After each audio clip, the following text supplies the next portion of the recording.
Comment ça va, man? Ça va, toi? Ben oui, ça va super bien. T'as fini par te Yes. faire un petit setup. La rallonge électrique est assez longue. Oui, oui, oui, ouais, ça a marché puis tout. Je sais pas s'il y a moyen que je voie les commentaires du monde, moi, par exemple. Check en bas, il doit y avoir des menus. Écoute, moi, je suis Hey, moi, en j'ai plein jamais fait ça, moi, là. apprentissage. Ben oui, moi Bon, aussi, c'est pareil. on a du plaisir. On va avoir Full du plaisir. dinosaure. C'est parfait. De toute façon, ça va créer un petit peu de contenu aussi Ah, qu'on va pouvoir réutiliser. Tu vois-tu les commentaires maintenant? Yes? oui, oui, oui, oui.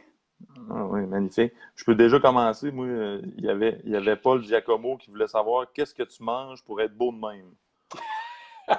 Alors, C'est bon. alors on part avec ça. Ça sera pas une interview, je vous le confirme, mais on a eu une question, puis je tenais important de la mentionner C'est en bon. startant. Déjà, en partant, pour être beau de même, ça va mal. Fait que je te dirais que cette question-là ne s'applique pas à ma personne. Tu pourrais parler de ce que tu manges pas? Oui, Non, oui. oui. Pour ceux qui connaissent là, qui vont comprendre l'insight. On rentre pas dans les détails. Hey man, je suis content que tu aies accepté de faire ça avec moi, c'est super cool. Ben, ça me fait plaisir. Merci de m'avoir On se demandé. lance. Ouais, écoute, je pense que pour jaser, t'étais mon go-to. T'étais mon Ah, premier. écoute, il y en a une couple qui pourrait dire la même chose. T'étais mon premier. Ouais, je suis capable, moi aussi, je pense. Ouais. Écoute, non, c'est super cool pour de vrai. Puis, juste pour une petite mise en contexte, c'est ce genre de début de série-là qu'on fait, on start ça ensemble avec toi aujourd'hui. Finalement, bon, écoute, j'étais censé utiliser un logiciel en third party pour intégrer ça sur la page directe de Brol. Finalement, on s'ajuste. Écoute, j'avais des petits problèmes avec le logiciel tantôt. J'ai juste dit, on va le faire à la bonne franquette. Mais c'est un début d'une série, dans le fond. Je vais essayer d'en faire un régulièrement avec du monde que je trouve pertinent d'avoir des talks ensemble, qui travaillent de près ou de loin avec nous autres chez Brol, avec moi comme personne dans certains domaines reliés à la musique, à l'histoire un peu de ce qui s'est passé dans les dernières années. Fait que je pense que ça va être bien intéressant. Puis voilà, je suis bien content que tu aies accepté de venir faire ça avec moi. Très Yes, ben cool. écoute, comme je te dis, ça me fait bien plaisir. Ça va être très nice. Fait que on pourrait commencer par juste mettre en contexte. Je sais qu'il y en a beaucoup qui vont venir streamer cette vidéo-là, qui nous connaissent déjà, mais on pourrait mettre en contexte un petit peu ce que j'avais pensé, de mettre en contexte comment on se connaît, de où ça vient, notre relation, pourquoi tu es là aujourd'hui avec moi à parler sur Broil. Yes, ben oui, certain. Fait que je pense que je vais te laisser commencer. Introduis-toi un peu ton background personnel, puis peut-être après un peu comment on s'est rencontrés, puis où tout a commencé. Oui, ben écoute, c'est ça. Moi, dans le fond, ça fait déjà presque 20 ans que je fais de la musique à temps plein, en Yep. gros, en tout cas. Ouais. Puis j'ai eu différents types de groupes, différentes affaires. Mais on Ouais. a commencé à travailler ensemble, justement, ça fait quand même longtemps. Pareil, ça doit frôler le proche de 10 ans, pareil. Ben ouais. C'était 2011, je pense, qu'on s'est rencontrés. Autour de ça, je me souviens. Je te dirais que ma mémoire s'améliore maintenant, mais dans ce temps-là, je suis pas sûr de dire c'est quelle année exactement qu'on s'est rencontrés. Ben, c'est Ah, que c'est durant le recording de notre premier démo EP, c'est là qu'on s'est. c'est Dan, qui était Exactement. l'ancien B6. On travaillait ensemble chez Solotech dans la shop. C'est ça. Puis vous étiez en train d'enregistrer. Vous avez déjà commencé à faire des tracks, je pense, ensemble. Ah, c'est vrai, c'est Dan qui avait commencé à tracker. C'est Dan qui avait traqué les drums, me semble. On avait fait ça, C'est pas me ça. semble, mais c'est bien ça. C'est ça. Puis dans le fond, on t'avait demandé pour mixer, je pense. Ouais, le premier EP, en tout cas, il y avait un coup de main à donner. Dan, on travaillait ensemble, c'était super cool, on jasait de son à tous les jours. Dan aussi, qui a une très bonne jasette, puis une connaissance de musique, un mélomane incroyable, super de bon bassiste. Puis on jasait de gear, puis d'affaires dans le shop, entouré de gear chez Solotech. Puis un moment donné, le sujet est venu sur votre nouveau band, puis on s'est mis à dire, hey, ouais, ça serait cool de peut-être faire collaborer, travailler. Moi, je commençais en plus dans le milieu. Fait que je pense que c'est là que c'est parti. Je me souviens pas exactement de la première intervention que j'ai faite avec vous autres, mais Mais c'est sûr que le premier projet sur lequel on a travaillé, là, c'était ça. Là. On c'est avait ça. fait une partie du recording aussi. Tu n'avais pas juste fait le mix. J'avais traqué Non, les guides avec toi. c'est vrai. C'est ça, les basses avaient été faites aussi. Ouais, ouais, ouais. Puis c'est ça, à partir de là, ben écoute, à partir de là, après ça, quand on a commencé à travailler l'album aussi, on avait décidé déjà d'avance qu'on travaillerait avec toi. Fait que Ouais, ça a été la suite logique. ben oui. Et puis encore là, à partir de là, tu as commencé à faire notre son live après le premier album, si je ne me trompe C'est pas. vrai. C'est vrai. Plusieurs chapeaux, dont celui de live Oui, aussi, que j'ai réussi à porter avec vous autres. J'ai réussi à passer un peu de son par-dessus les amplis sur le stage. Pas pire de son pareil. J'ai des bons souvenirs. Ouais. On utilise les ressources qu'on a. Exactement. Puis non, ben c'est ça. À partir de là, t'as fait l'album avec nous autres, mais tu sais, le deuxième album, c'est toi qui l'as fait aussi. Mais tu sais, à partir de là, on a travaillé sur d'autres projets ensemble aussi. On a travaillé sur Bodactan. Moi, je fais partie de Bodactan aussi. Tu as fait plusieurs albums. On a travaillé ensemble sur le dernier que Surwa a sorti aussi. C'est vrai. Hey, tout petit background aussi. Tu es un gars des îles, tu as fait de la musique, tout ça. Surwa, c'est une grosse partie de ta carrière quand même, on s'entend. Oui. Ben, ça a été. Pré-Bodactan, ça a été ton école, je pense. Hein? Absolument. Ben, tu vois, j'ai été avec eux autres pendant 10 ans, de 2000 à 2010. C'était un band de trad des îles de la Madeleine. Fait que c'est ça, j'ai été avec eux autres pendant quand même 10 ans. Fait que c'est ça, puis c'est drôle qu'on s'est retrouvés. Moi, j'ai lâché le groupe en 2010. Pour ça, j'ai embarqué avec Bodactan. J'ai commencé sur Sandvice juste avant ça aussi. Puis ça a comme donné que ça a comme fait un genre de full circle. Là. On s'est retrouvés à travailler ensemble, même si je faisais comme plus partie du groupe, mais je m'occupais de la co-réalisation de l'album. Puis toi, tu traquais ça avec nous autres, puis tout. Fait que c'est ça. Mais tu sais, d'autres projets. On a travaillé White Nails aussi ensemble. Mais hein, le premier. Ouais, d'ailleurs, j'étais avec eux autres hier soir. Oui, c'est vrai. Ouais, j'étais avec eux autres, on finissait la pré-prod à 2 mètres de distance, évidemment. Ils ont un assez grand local pour rendre ça possible. Alors, super! Oui. Le 6 pieds américain, qui est notre 2 mètres canadien, on l'a respecté. Puis oui, on rentre en studio bientôt, puis ça promet d'ailleurs, ça va être super le fun. Juste, si on continue avec un peu ton historique, j'aimerais ça que tu parles des instruments que tu joues. Oui, ben, justement, avec ça, ouais, parce que s'il y en a du monde qui écoutent, qui me connaissent, ou en tout cas qui connaissent Sandvice, qui ne connaissent pas mes autres projets, c'est certain que c'est un autre patente. Là. En fait, je joue avec Bodactan depuis presque 9 ans. Ouais. Mais c'est ça, donc avec ces bandes-là, dans un contexte de traditionnel, je joue en fait le ténor irlandais, flûte irlandaise, puis la cornemuse écossaise principalement. Fait que tu sais, ça fait vraiment c'est un autre range là, totalement différent. C'est un autre patente. Là. Ben, puis on a déjà fait, on a déjà utilisé des pédales de guitare de Sandvice pour mettre sur ta flûte dans Bodactan. Hein. Excuse-moi, j'ai viens d'avoir cette flash-là, je trouve ça excellent. En fait, on avait fait plus que ça. On avait... la ligue au complet. Je me rappelle que tu avais... ça, c'est de quoi qui serait intéressant de parler tantôt aussi, mais oui, de la flûte puis de la cornemuse passée dans le Big Muff, marqué dans mon vieux Marshall. dans mon ancienne maison, ben oui, je me souviens. Puis, si même je me trompe pas... C'est vrai. Il y a un truc de rhum que tu avais passé là-dedans.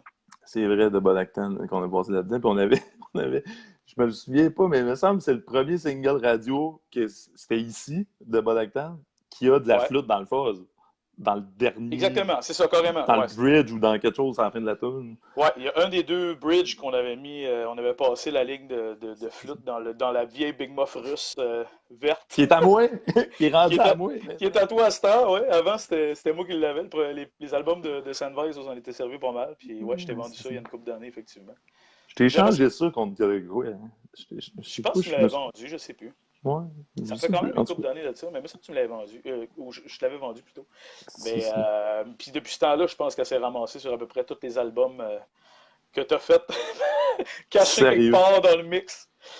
Sérieux, toutes les bands heavy que je fais, à un moment donné, on s'entend que le trend fuzz dans les 10 dernières années, il est apparu. Ça existait les fuzz depuis longtemps, mais je veux dire, il y a eu un trend, un genre de revival des fuzz qui est apparu. Oh, ouais. Puis beaucoup de bandes m'arrivaient avec des vouloirs d'avoir des guides et des basses fuzzées. Mais moi, le secret weapon pour la bass, quand le monde voulait une bass qui garnotte en malade, je sortais la vieille Big Muff verte, que d'ailleurs, je devrais aller montrer. Elle a perdu encore de la peinture, pauvre petite. Écoute, tu fais juste la regarder et elle perd de la peinture. Tu fais un clin d'œil et elle perd une croûte. si on veut tomber dans le geekness pas pire, là, ce batch-là, c'est la première batch russe verte qui a été faite. Ça a l'air que leur batch de peinture était vraiment mauvaise. Fait qu'à s'écaille, il n'y a rien pendant tout. Ça n'a même pas besoin. Tu passes ton ongle dessus, la peinture va. Ah, c'est ça. Un petit peu, je vais essayer de faire l'éclairage un peu plus. Fait que la voici. Je l'ai piétinée quelques fois, celle-là. Ouais, puis, tu sais, moi, je suis pour de vrai dans le tiroir dans la régie, puis des fois, je la sors. Je la sors pour une niaiserie. J'ai dû passer des tambourines là-dedans. Je me souviens plus de tout ce que j'ai passé là-dedans. Plus c'est quétaine, plus j'ai envie de mettre ça dans la Big Boy. Ouais, mais ça fait une espèce de square wave, tu sais, qui fit dans toutes sortes d'affaires pareilles, tu sais. Ouais, oui, puis, C'est les harmoniques qui ressortent de ça, c'est intéressant. Fait que ça peut marcher dans plein de contextes. ouais, puis un moment donné, quand tu travailles sur, tu sais, comme j'ai la chance de travailler sur plusieurs albums par année depuis plusieurs années, puis un moment donné, tu cherches de l'inspiration quelque part, puis ça donne que, hop, il y a une Big Mom verte qui est là, puis elle me regarde, elle dit, hey, j'aimerais ça servir à quelque chose, tu sais. Bon, ben là, ça s'appelle pas broil pour rien non plus, là. C'est ça. Il y a une inspiration qui est venue de quelque part. On aime broiler les choses. Je pense que même si j'essayais de restarter un nouveau branding demain matin, je serais un peu pogné avec qui me suivrait pendant plusieurs années encore. Hein. J'ai comme l'impression. Mais ouais, fait qu'on a travaillé ensemble sur le premier de Sandvice, évidemment, le premier EP. Oui. Qui n'avait pas exactement la même formule. Hein. Si on parle un peu Sandvice, là, pour remettre les gens peut-être qui connaissent moins dans le contexte. Non, au niveau du line-up, c'était différent à ce temps-là, ouais. C'est ça, tu n'étais pas lead vocal dans ce temps-là, tu l'es maintenant. Non, je faisais en fait, je faisais 2-3 petits bouts lead, mais le reste, c'était François Couteux qui était notre chanteur à C'est l'époque. ça. Nice. Ouais, puis c'était Jamal qui était au drum, puis Dan Girard qui était à la bass dans ce Uh-huh. temps-là. Sean n'était pas dans le band encore. Sean est arrivé après. En fait, quand Frank est parti, puis qu'en se jasant de ça, on a comme pris la décision que je me ramasserais à chanter. Yeah. Moi, je voulais qu'on ait un autre guitariste avec nous autres pour rendre ça plus solide. Je me faisais pas bien confiance non plus sur le fait de chanter ces parts-là puis les jouer. Au départ, c'était quand même pas mal de job, pour ne pas dire de trouble. Mais puis c'est ça, en ayant un autre guitariste. Puis Sean, déjà, c'était un chum, puis c'était déjà quelqu'un qu'on avait invité à jouer, à faire un solo sur l'album. Au départ, c'est ça qu'on voulait faire de toute manière. Fait. C'était comme une suite logique qu'on lui demande, tout simplement. Je me souviens, moi, je connaissais pas Sean du tout. On connaissait des gens en commun. Je le connaissais pas du tout. Puis il était venu c'était mon premier studio de mémoire, la place qu'on traquait cette fois-là. Puis oui, c'était au sous-sol du Sonore. Ouais, c'est ça. Puis il est venu comme guest guitariste, faire 2 solos ou 3 ou des parts. Au départ, c'était juste un solo, mais à partir du moment où justement, tu sais, qui est rentré dans le band sur le tas dans le temps du recording, mes rhythms étaient déjà tout faits. Ça fait que dans le fond, on a sélectionné des solos de plus, puis il a fait plus de solos sur l'album que prévu en tant qu'invité. Fait que c'est cool, ça l'a impliqué des gens en partant pareil. T'sais. Ah, et puis je me souviens très bien, je vais me souvenir encore du moment. Il venait de traquer, je pense, le solo de Scar, si je me trompe pas. Oui, ça se peut. Je pense que c'était le solo pour lequel on voulait l'inviter déjà au départ. C'est ça. Le solo dans l'espèce de bridge musical où il y avait sa part en peur. Avec de l'orgamon, que c'est lui qui a enregistré aussi dans ce bout-là. Ouais. C'est ça. Puis je me souviens très bien qu'il ait fait genre 3 takes. Moi, je capotais ma vie. Tout le monde trouvait que ça sonnait à côté. Puis je suis sorti dehors fumer une crise de bonne smoke parce que jadis, je fumais très beaucoup de smoke dans une journée. Puis je me rappelle qu'il y a eu un moment donné qu'on a fait. Je sais plus qui a dit ça, mais c'était comme ouais, Sean, tu pourrais être dans le band. Je pense que ça marcherait. C'est parce que l'affaire, c'est je me rappelle qu'on s'en est parlé assez vite, mais c'est même lui qui nous en a parlé en premier. Nous autres, en fait, on s'était consultants, nous autres, puis on avait prévu y demander si ça l'intéressait au moment où il était en studio avec nous autres. Puis quand on lui a annoncé que Frank s'en allait, c'est comme s'il avait devancé les affaires puis il nous a demandé « Hey, ça vous tente pas un autre guitariste, quelque chose? »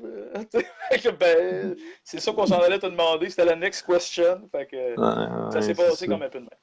Ouais, puis c'était super cool. Puis ça serait, tant qu'à être là, tu sais, vous êtes tellement complémentaires comme style de guitariste, puis de personnes aussi, mais je veux dire, au niveau des parts, de la manière que vous avez arrimé les deux, comment je dirais ça, vos deux manières de travailler, et puis de manière d'entendre les affaires, je pense. Dans le dernier album, on l'entend beaucoup plus, tu sais, de Sandvice, qui est votre deuxième album, mais qui est votre quatrième release, si on veut, le premier EP, premier album, puis un genre de petit 2 tunes qui était fait après, qui est en deluxe sur le premier album, sur Scream Queen. Fait que c'est comme le 4e release. Ben, c'est Puis ça, il là, finalement, le 45 tours vinyle qu'on avait sorti. Là, ouais. c'est ça, qui se ramasse aussi en digital sur le bonus Il y a juste le une toune. Deluxe. Ouais, il y a juste Ah, une des c'est deux vrai. tunes qui est là-dessus. Ouais. C'est juste C'est vrai, Unspoken c'est vrai. Speech, on l'avait sorti d'avance. Ouais. Nice, nice, Mais, nice. mais c'est vrai que Sean, c'est drôle parce que à différents degrés, on est des personnes vraiment complémentaires, tu sais, sur plein, Mhm, plein d'affaires.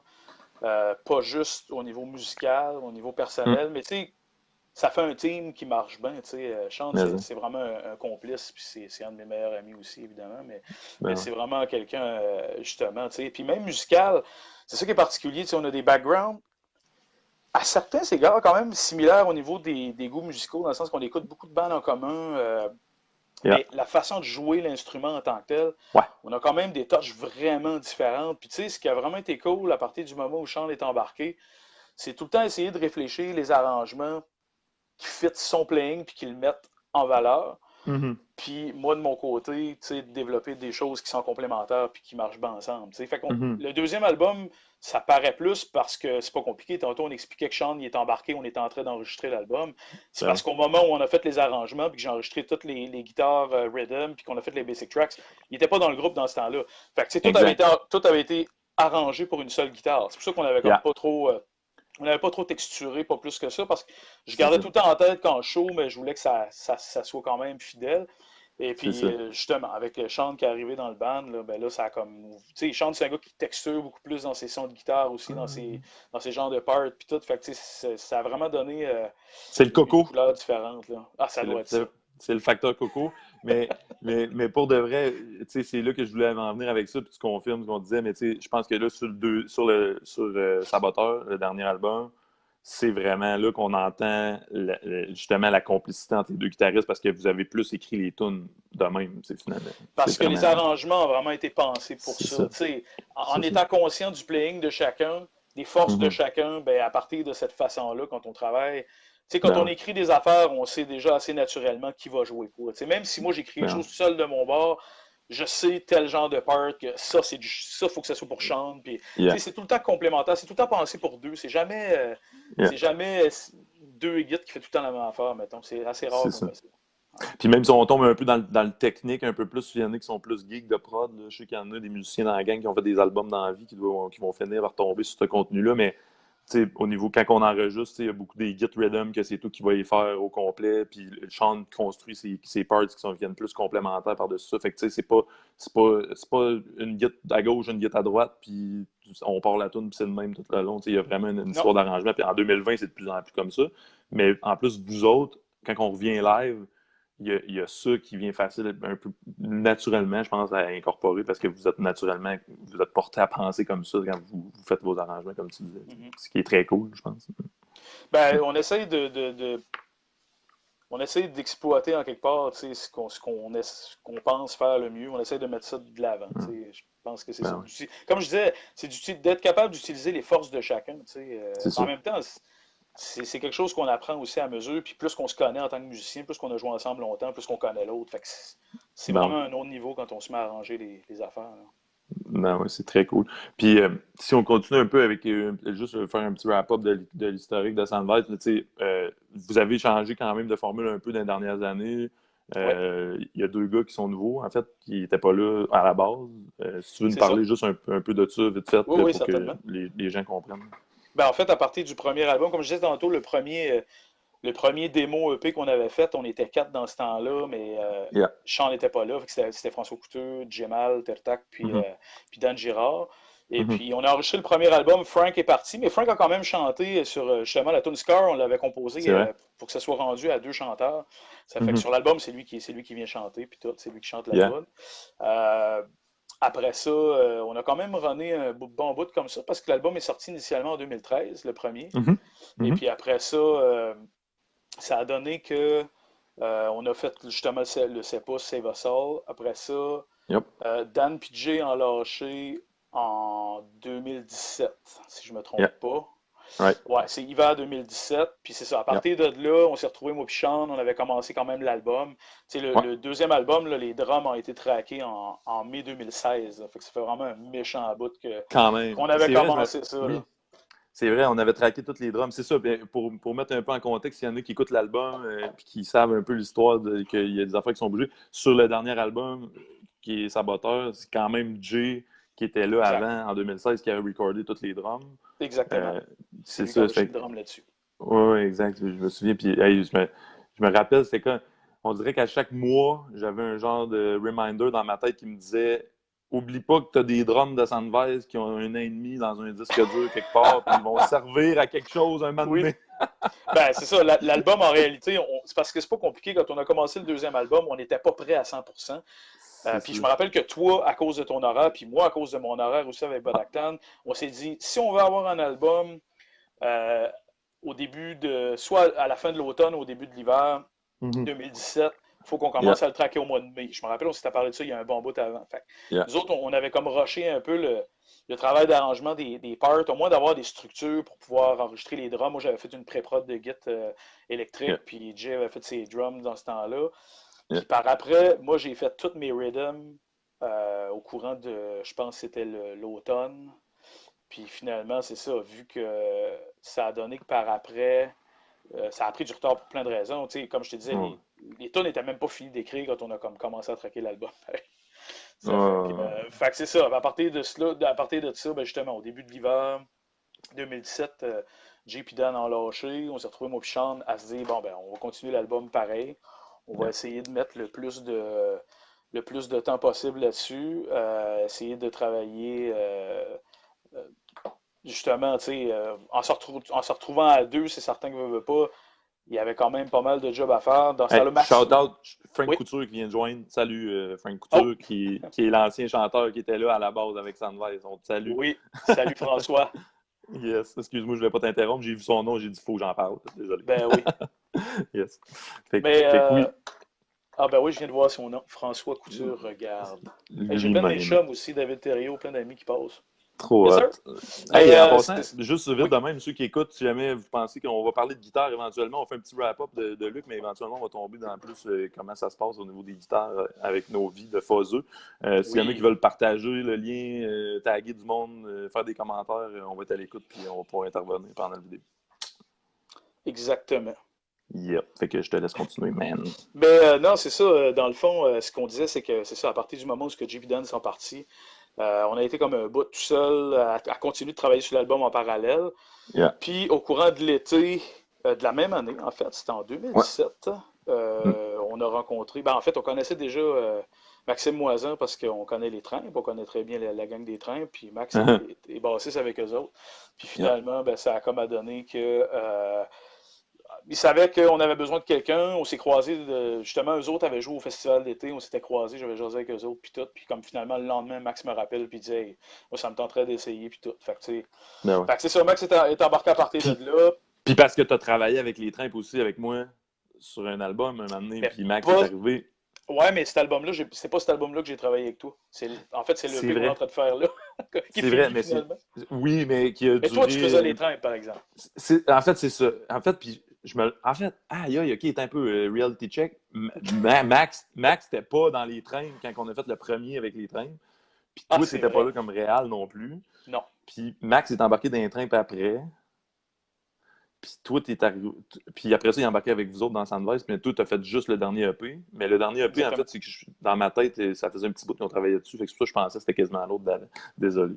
Non, mais c'est ça. Mais en fait, le premier qui m'en a parlé de Max, c'était quand même toi parce que tu avais traqué avec. Tu avais travaillé avec, fait que tu m'en avais dit du grand bien. Puis finalement. Oui, c'est vrai. Ouais. C'est ça, il est venu traquer en studio. J'ai fait tabarnak. J'ai fait 2 takes, puis. On mixe, c'est beau. L'album était traqué dans un avant-midi quasiment. EQ compresseur, mastering. C'est fini.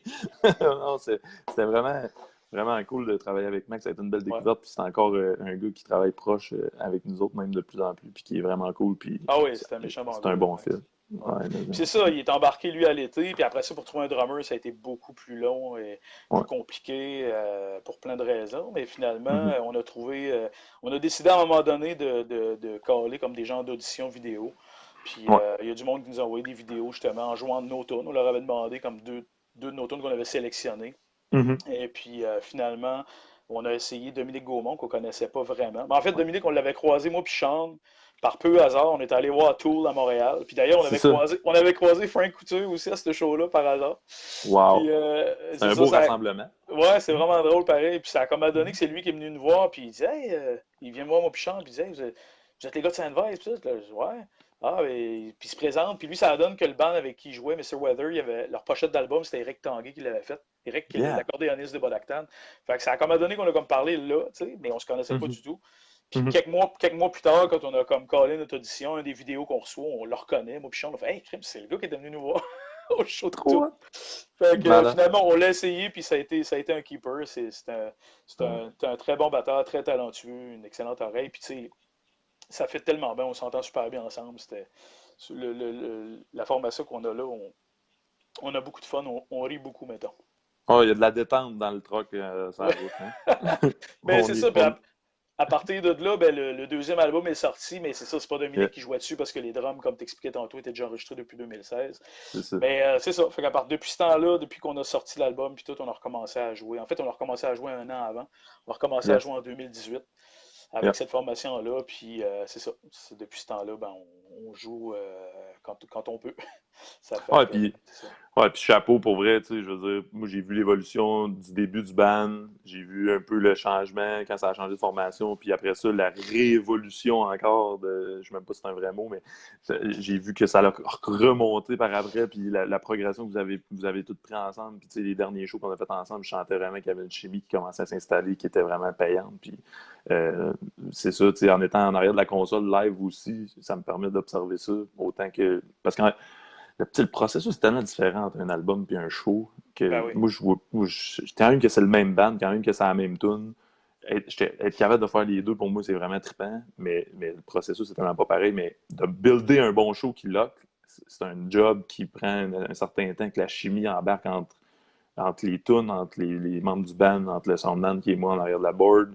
C'est sûr. Quand on pogne une bonne crowd, puis une bonne vibe un soir, puis que ça commence à locker, il y a de quoi qui se passe. Puis moi, je pense qu'en étant en arrière de la board dans la salle, c'est une des places qui était le plus objectif, dans le fond, par rapport à un projet que tu peux suivre. T'sais. Sur le stage, tu peux peut-être en faire une parenthèse, c'est un peu plus dur, je pense, surtout avec des in-ear, vous travaillez tout en in-ear avec Sam. Ah non, définitivement. C'est certain que il y a une bonne partie de l'histoire sur laquelle tu as un regard plus, plus simple que nous autres, parce que nous autres, on est dedans, c'est certain que c'est une autre affaire. C'est certain qu'on le sait quand ça lock moins, Ben oui. tu sais ce qu'il y a à travailler, puis tout, mais c'est certain que toi, dans le fond, le portrait d'ensemble, c'est toi qui l'as, c'est toi qui fais la dernière couche, en quelque part. En tant que soundman, ça fait une grosse différence. Le fait que tu as fait les albums aussi avec nous autres, puis tout, ben, on se le fait dire souvent aussi en live. Tu sais.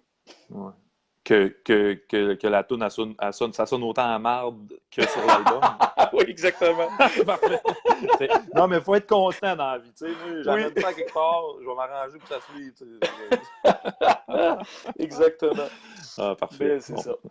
On est à la même place. Non, c'est super cool. Puis, tu sais, j'ai une oreille différente un peu aussi, dans le sens que je suis un musicien à la base, mais j'ai jamais été plus loin. Un moment donné, je suis devenu soundman, puis j'ai trippé plus sur tourner des pitons que jouer sur des cordes de guitare. Puis ça m'a amené à écouter d'une façon différente. Puis le feeling que j'ai en avant avec vous autres, j'ai eu des crises de bons shows avec les deux formations, puis j'ai senti des belles affaires un peu avant, en 2014-15, mettons, la sortie de Scream Queen. On a eu des shows qui ont locké, mon gars, malade, tu sais.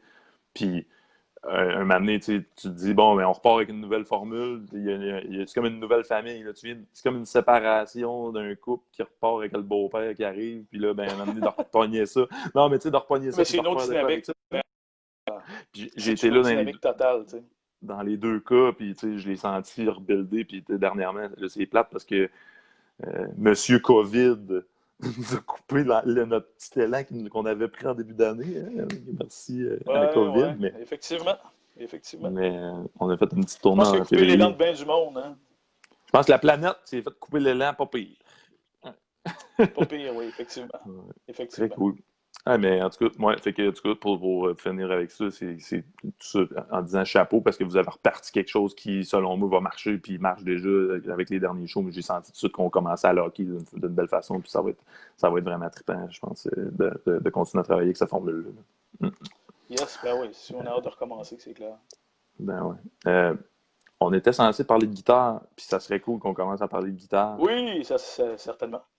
Tu joues de ça, toi, de la guitare? J'essaye toujours. C'est bon. Alors, je Je pense suis que encore en train d'essayer. ben oui, non, pour un gars qui s'essaye, j'en connais qui essaye aussi fort que toi, mais qui ça sonne moins bien à l'autre bout. Moi le premier. Mais Ça non, doit être mais bien.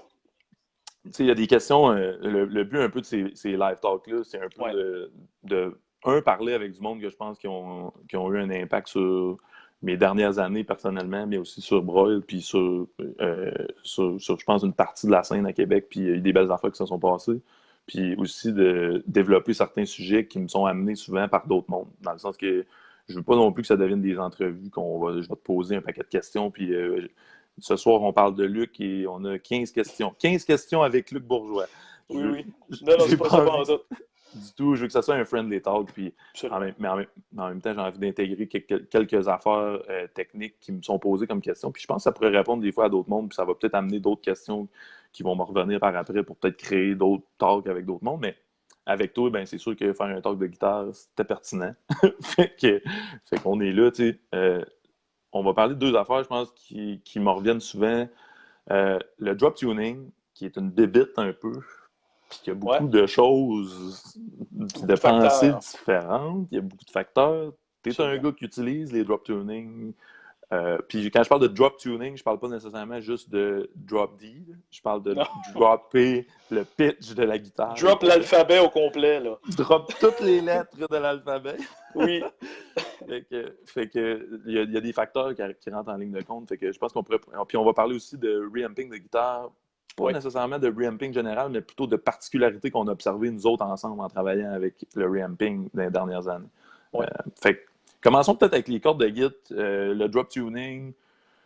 Comment ça interagit ça? Puis comment toi tu vois ça, ton thinking par rapport à ça? Tu utilises plusieurs guitares différentes par bout? Ouais, parce que, ben, en fait, c'est parce que ce qui arrive, c'est qu'on a différents tunings. Ouais. Nous autres, en fait, le premier album, on était tuné en Do, si je me Mhm. rappelle bien. Mais on a tout Mhm. redroppé d'un demi-ton quand on a recommencé à jouer live. Nice. On a droppé d'un demi-ton, puis là, on est resté sur ce tuning-là depuis. Donc, on a comme deux tunings. On a une guitare qui est en Ré, drop Do, et Ouais. puis on a une guitare qui est en Do. Des fois, elle est toute Do standard, puis des fois, elle est en drop, très souvent, elle est en drop si bémol. Fait que ça Ouais. commence à être assez. Ça commence à gratter dans le fond de la cave pas mal, mettons. Oui, oui. Il y a du low-end, des fois un peu invisible, mais on le sent. Il y a du mean Oui, oui. dans ça. Mais c'est Ouais. ça, tu sais, c'est que c'est certain que toi, en faisant beaucoup de prod de bandes metal ou rock Mhm. assez lourd, pis tout, c'est certain que veux pas, tu sais, t'as souvent des bandes, tu sais, qui vont arriver chez vous, justement, puis qui vont, Mhm. tu sais, des fois, ça arrive en studio aussi que, tu sais, dans ton local de répète, avant d'avoir fait du recording pour la peine, tu trouves que ça marche pas pire, des fois, tu arrives en studio, puis où ce que tout est examiné, puis tout est Plus vraiment observé focus. exactement. Là, tu te rends compte Mhm. que des fois, le tuning, ça marche pas bien, C'est top. l'intonation est pas bonne. Mais tu sais, il y a plein de raisons à ça, justement. Tu sais. Mhm. Euh, Ouais. Puis drop tuning ou pas, en fait, tu sais, je veux dire, une guitare, ça reste un instrument ultra imparfait. et c'est, oui, Puis, absolument. tu sais, fait que veux pas, il y a des réalités, là. Tu sais, il y a des Les Paul qui devraient jamais rentrer dans un studio. Ben, tu sais, c'est parce que déjà en partant, tu sais, il y a une chose que il y a beaucoup de monde qui néglige, mais tu sais, c'est peut-être plus les premières fois que tu rentres en studio quand Ouais. tu sais, une des choses les plus importantes déjà en partant, c'est que tu arrives avec ton instrument ou tes instruments qui sont, Ah qui ouais. sont top shape. Il faut que tu arrives là, que tu aies passé chez le luthier avant, faut qu'il y ait une Yeah. intonation de fête, parce que si tu te bats, si tu arrives en studio, le temps de tout le monde est compté, ça coûte cher aussi, c'est clair. Ben oui. Si tu Ben arrives oui. là puis que ta take, ben, ça marche pas juste parce que ton intonation n'est pas bonne, parce que quand tu es rendu qu'il faut que tu frettes à la 14e fret ton riff parce que tu veux que ça sonne plus fat, mais t'es plus juste rendu là, on met ta corde de sol qui chie tout le temps. Tu sais. C'est certain qu'idéalement, il faut que tu passes chez un bon luthier avant, justement, pour te faire une bonne job d'intonation puis d'ajustement. Ça, c'est certain que Ben déjà oui. en partant, c'est primordial. Ben, tu Yeah. sais, quand tu commences à dropper plus bas, puis que, encore là, tu sais, il y a beaucoup de monde qui, tu sais, des fois, je regarde sur des pages de gear, des pages de. Puis, tu sais, il y a encore du monde pareil, tu sais, qui disent, ah, ben, moi, pas de trouble, je prends ma Git avec du 9,42, puis je drop ça pareil en dos, Ouais. puis ça marche, tu sais, mais bien Mhm. souvent, quand tu arrives dans la vraie vie à traquer des affaires, tu te rends compte que ça ne marche pas tout le temps autant que tu pensais. Parlons-en un peu justement des grosseurs de cordes puis des observations que tu as faites. C'est en relation avec d'autres choses aussi, la grosseur des cordes, on s'entend. Le scale Absolument. de la guitare. Ben, c'est ça. C'est parce que ce qui arrive, c'est que. Ben, vas-y, excuse, tu avais peut-être d'autres choses que tu En voulais fait, j'amenais plus le point que, tu sais, des fois, la grosseur des cordes, c'est tel que tel. Souvent, on entend beaucoup backstage ou peu importe, dans n'importe quel contexte, des musiciens ou du monde dans les magasins de musique qui parlent. Puis bon, le scale de ma guitare, pas le scale de ma guitare, mais j'utilise telle grosseur de corde, c'est ça qui est le best pour moi, mettons. Il y a plusieurs facteurs, je pense, qui viennent impacter pas juste la grosseur des cordes. Puis je pense que ça, des fois, il y a un peu de brouillon au travers des idées, des fois, des gens. Puis sans avoir la science infuse, je pense qu'on peut amener peut-être des discussions puis peut-être éclairer certaines affaires ensemble par rapport à ce qu'on connaît, nous autres, puis les observations qu'on a faites. Oui, ben c'est sûr qu'il y a beaucoup d'essais-erreurs. Avant que tu trouves la Ben recette qui fit pour ce que tu fais, bien yeah. souvent, il y a beaucoup d'essais-erreurs parce que quoi? Parce que, comme tu dis, il y a plein de choses qui rentrent en ligne de compte. Même Ben oui. même si tu es tuné en 440 standard, la Mm-hmm. grosseur des cordes, tout dépendant de la façon dont tu vas bender, tout dépendant de l'attaque que tu vas avoir au pic, parce que si tu es quelqu'un qui a Mm-hmm. beaucoup d'attaques, si tu joues avec des petites cordes, c'est certain que ça Ben va oui. waver plus, ça va créer des harmoniques un peu fausses. Puis, Moi, j'étais, parenthèse, j'ai joué du métal avec Aftermath pendant une couple d'années, puis tu sais, j'ai jamais eu. Je me suis dépassé par les événements quand Stéphane a commencé à composer des nouvelles tunes. J'ai pas été capable de suivre. Chapeau, les gars. Vous avez torché ça. Mais un de mes problèmes que j'avais moi, en jouant de la guitare, j'en joue moins ou presque plus maintenant, mais un des problèmes que j'avais, justement, si on parle de ça, c'est que je joue avec quand même des gros pics, puis je frappe assez fort. J'avais beaucoup d'attaques. Donc, même en étant pas tant drop tuné, j'avais besoin de grosses cordes. Sinon, le pitch. Aussitôt que je rentrais dans le gros riff de la toune pesant, que je voulais donner un peu de méchanceté à la patente, puis que la oui, face me oui. faisait ça, la guitare faisait. Ouais. OK. Fait que ça me prenait vraiment des grosses cordes, même on était avec Afterman dans ce Tout est en ré, temps-là. me semble. On était en ré à grandeur. On drop un ton Tout à un ton en grandeur. bas. Ouais. Puis je jouais, écoute, j'ai flirté avec plusieurs gauges de cordes. Ce qui marchait vraiment bien avec moi, c'était du très light top, heavy bottom. En fait, c'était du très heavy bottom, light top. C'était quoi le Donc, gauge que tu mettais là-dessus?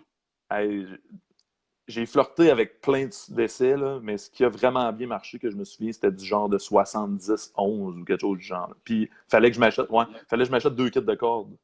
Il y avait Hey, pas, ça existait comme ouais, pas ouais, d'un ouais. paquet, ça. Ouais, ça m'est Fait que arrivé souvent aussi de faire ça. j'achetais, comment je faisais ça, je me souviens plus. J'achetais un kit de Dadario, puis 2 cordes single, ou j'achetais l'autre kit de Dadario en haut pour avoir les 2 grosses, ou juste la grosse, je pense. Puis je prenais tout le reste en bas, là. Mais la grosse corde, j'avais pas le choix d'avoir de quoi d'énorme, parce que aussitôt que je rentrais dans le gros riz de la guitare, fallait que je me. Tu sais, puis passer un show ou une pratique au complet à penser à tortonner, de jouer de la guitare, pour moi, ça faisait pas comme pas de Je sens. pense que t'étais un petit peu trop intense pour te backer off sur le coup de pic, mettons. Là. Je m'assumais. C'est parfait. Mais non, fait que moi, ça a été mon expérience avec ça. Puis tout a vraiment essayé plusieurs formules. Moi, j'ai eu comme une formule un moment donné que je me suis trouvé puis qui marchait, puis j'ai gardé ça. Mais tout a vraiment essayé plein d'affaires. Puis même, tu as changé des affaires dernièrement. Ce serait cool qu'on continue à Ouais. parler de ça. Oui, oui, certain. En fait, ben, tu vois, j'ai été longtemps. Ben, déjà en partant, il faut dire quelque chose. Ouais. Tout dépendant des modèles, tout dépendant des marques plutôt, il y a Hum, ce qu'on appelle le scale, qui est l'échelle, donc la longueur entre les deux points d'appui des cordes, le sillet de hum, tête puis le bridge. hum. Ben, ça, c'est super important. Yeah. Puis, justement, de façon générale, Gibson, exemple, a Ouais. un certain format de scale. Yeah. Fender en a un autre. Après ça, quand tu tombes dans les guitares baryton puis les guitares 7 cordes, c'en est un autre encore. C'est ça. Mais tu sais, bien souvent, moi j'ai joué longtemps, puis je joue encore en partie avec des Gibson. Yeah. C'est un scale qui est quand même relativement court. Il y a beaucoup de bandes qui jouent drop tuné avec ça, puis je veux dire, Ben oui. c'est pas comme si c'était nouveau, puis c'est pas comme si ça marchait pas non plus. Il faut pas oublier une chose, c'est que tout ça, c'est très, très personnel aussi. Mhm. Jusqu'à un certain moment, ça marche ou ça marche pas. Ben, il y Ouais. a une zone au travers de tout ça que ça dépend comment tu piques, ça dépend de la façon, comme tu disais, si t'es agressif ou pas. Fait que ça va changer beaucoup d'une personne à l'autre. Fait que il n'y a pas un format magique puis that's it. Faut C'est essayer ça. des affaires pour savoir ce qui te fit le mieux. Je pense que c'est super important ce que tu viens de dire là, dans le sens que on entend souvent non, t'es tuné de même, c'est ça que ça te prend. Tu sais. Mais C'est à un moment ça, donné, il y a plein de facteurs. c'est ça, puis c'est très personnel aussi. C'est un peu, t'aimes-tu que tes boxeurs soient un peu plus slack ou un peu plus tight dans la vie? C'est personnel, C'est absolument ça. Ça peut se discuter. Ça peut être très discutable là, aussi. Voilà. Mais c'est ça, tu sais, moi dans le fond, c'est ça, j'ai commencé, c'est ça, au départ avec des Gibson, puis quand on a redroppé, parce qu'au départ, comme je disais tantôt, tu sais, la guitare tunée le plus bas, on est accordé en Do, tu sais, en Do au complet. Ça fait que la seule tune à l'époque qu'on avait en drop, Ouais. ben c'est ça, c'était quand même, tu sais, la tension pour du Gibson, moi dans ce temps-là, je mettais sur cette guitare-là en Do, c'était du 13,62. En fait, c'est du baritone light, c'est ça que je mettais là-dessus. Ouais. J'ai déjà j'ai joué avec ça un peu en ré, du baritone light. Puis la 62, à un moment donné, elle manquait un petit peu de tension avec le scale que j'avais. C'était un petit peu. Ouais. C'est sûr que pour du. Puis toi, au départ, tu jouais avec une Les Paul, si je ne me trompe pas, justement. Oui, exactement. Donc, déjà, qui était en scale 24-75. Exactement. Donc, le scale, ben, juste pour mettre les choses en contexte, c'est ça. Le scale Gibson, c'est un 24 3 quarts, un 24 75. Le scale typique Fender, c'est un 25.5. Puis après ça, quand on tombe dans les barytons, de façon générale, c'est à partir de 27, des fois jusqu'à 30. Ouais. Les seccords, c'est souvent dans le 26 ou le 26,5. Mais encore là, il y a des particularités, puis j'y reviendrai tantôt, justement, avec la guitare que j'ai achetée il n'y a pas si longtemps. C'est comme une espèce d'entre-deux. Yes. Mais c'est ça, tu sais, fait qu'au départ, j'essayais ça dans ces tunings-là, puis quand on s'est remis à dropper le bas... Juste pour rappeler, la relation entre la grosseur des cordes puis le scale versus la tension, parce que ça, c'est un affaire que j'entends souvent, que le monde sont bien mélangés avec ça, parce que c'est un peu contre-intuitif, le calcul. Puis je pense que tu sois la meilleure personne pour l'expliquer. Ben, en fait, je veux dire, la base, si on y va vraiment dans le plus simple, c'est juste que plus que ton scale est long, plus que pour la même grosseur de corde, tu vas avoir une tension supplémentaire. Tu vas avoir une tension plus grande parce que le manche est plus long, ce qui est normal. Donc, déjà en partant, si ton manche est plus court, comme justement le scale de Gibson, ben, déjà en partant, pour avoir une tension similaire à, exemple, un manche de Fender, il va falloir que tu aies quand même des plus grosses cordes pour le même tuning. Parce que plus que la corde est grosse, plus que justement encore là, tu vas aller chercher de la tension. Fait que tu sais, c'est une espèce de balance entre longueur de scale, grosseur de corde, attaque, la façon dont tu joues. C'est tellement un paquet d'affaires. C'est pour ça que je dis. En tout cas, ceux-là qui ont trouvé leur recette vite, là, comme toi, tu disais ça tantôt. Vous êtes chanceux en sacrément parce que moi, ça m'a vraiment pris du temps. Essai-erreur, différents, justement, gauges, différentes guitares. Puis là, justement, là, j'ai trouvé quelque chose qui me fit vraiment en plus. Mais tu sais, c'est ça, j'ai été longtemps là-dessus. Après ça, quand on a droppé avant ça, on était en Do dièse. Quand on a droppé en Do, drop si bémol, là, je me rendais compte que là, j'en manquais un petit peu de tension. Puis pas juste en affaire de tension, c'est une affaire c'est l'intonation. Plus que ton scale est court, plus que ça va être difficile de faire une intonation qui va être juste sur une guitare. Fait que ça posait vraiment un paquet de problèmes. Tu arrives, tu joues dans le haut du neck, c'est pas pire, mais aussitôt que tu montes, ça commence à être fou un petit peu, ça peut pas marcher, ça. Là. Puis des fois, tu sais, ton intonation est dans le fond, là. T'as plus de lousse à la corde sur le pontet, t'es rendu au bout, tu sais. Exactement, sur le saddle, fait que t'as comme plus de jeu pantoute. Fait que, tu sais, ça, c'est sûr qu'en partant. Fait que, tu sais, c'est ça, de mon côté, après ça, j'ai acheté du Fender pour ce tuning-là qui était rendu pas mal plus bas. Ça a quand même marché pas pire, mais encore là, sur l'intonation puis sur la tension aussi.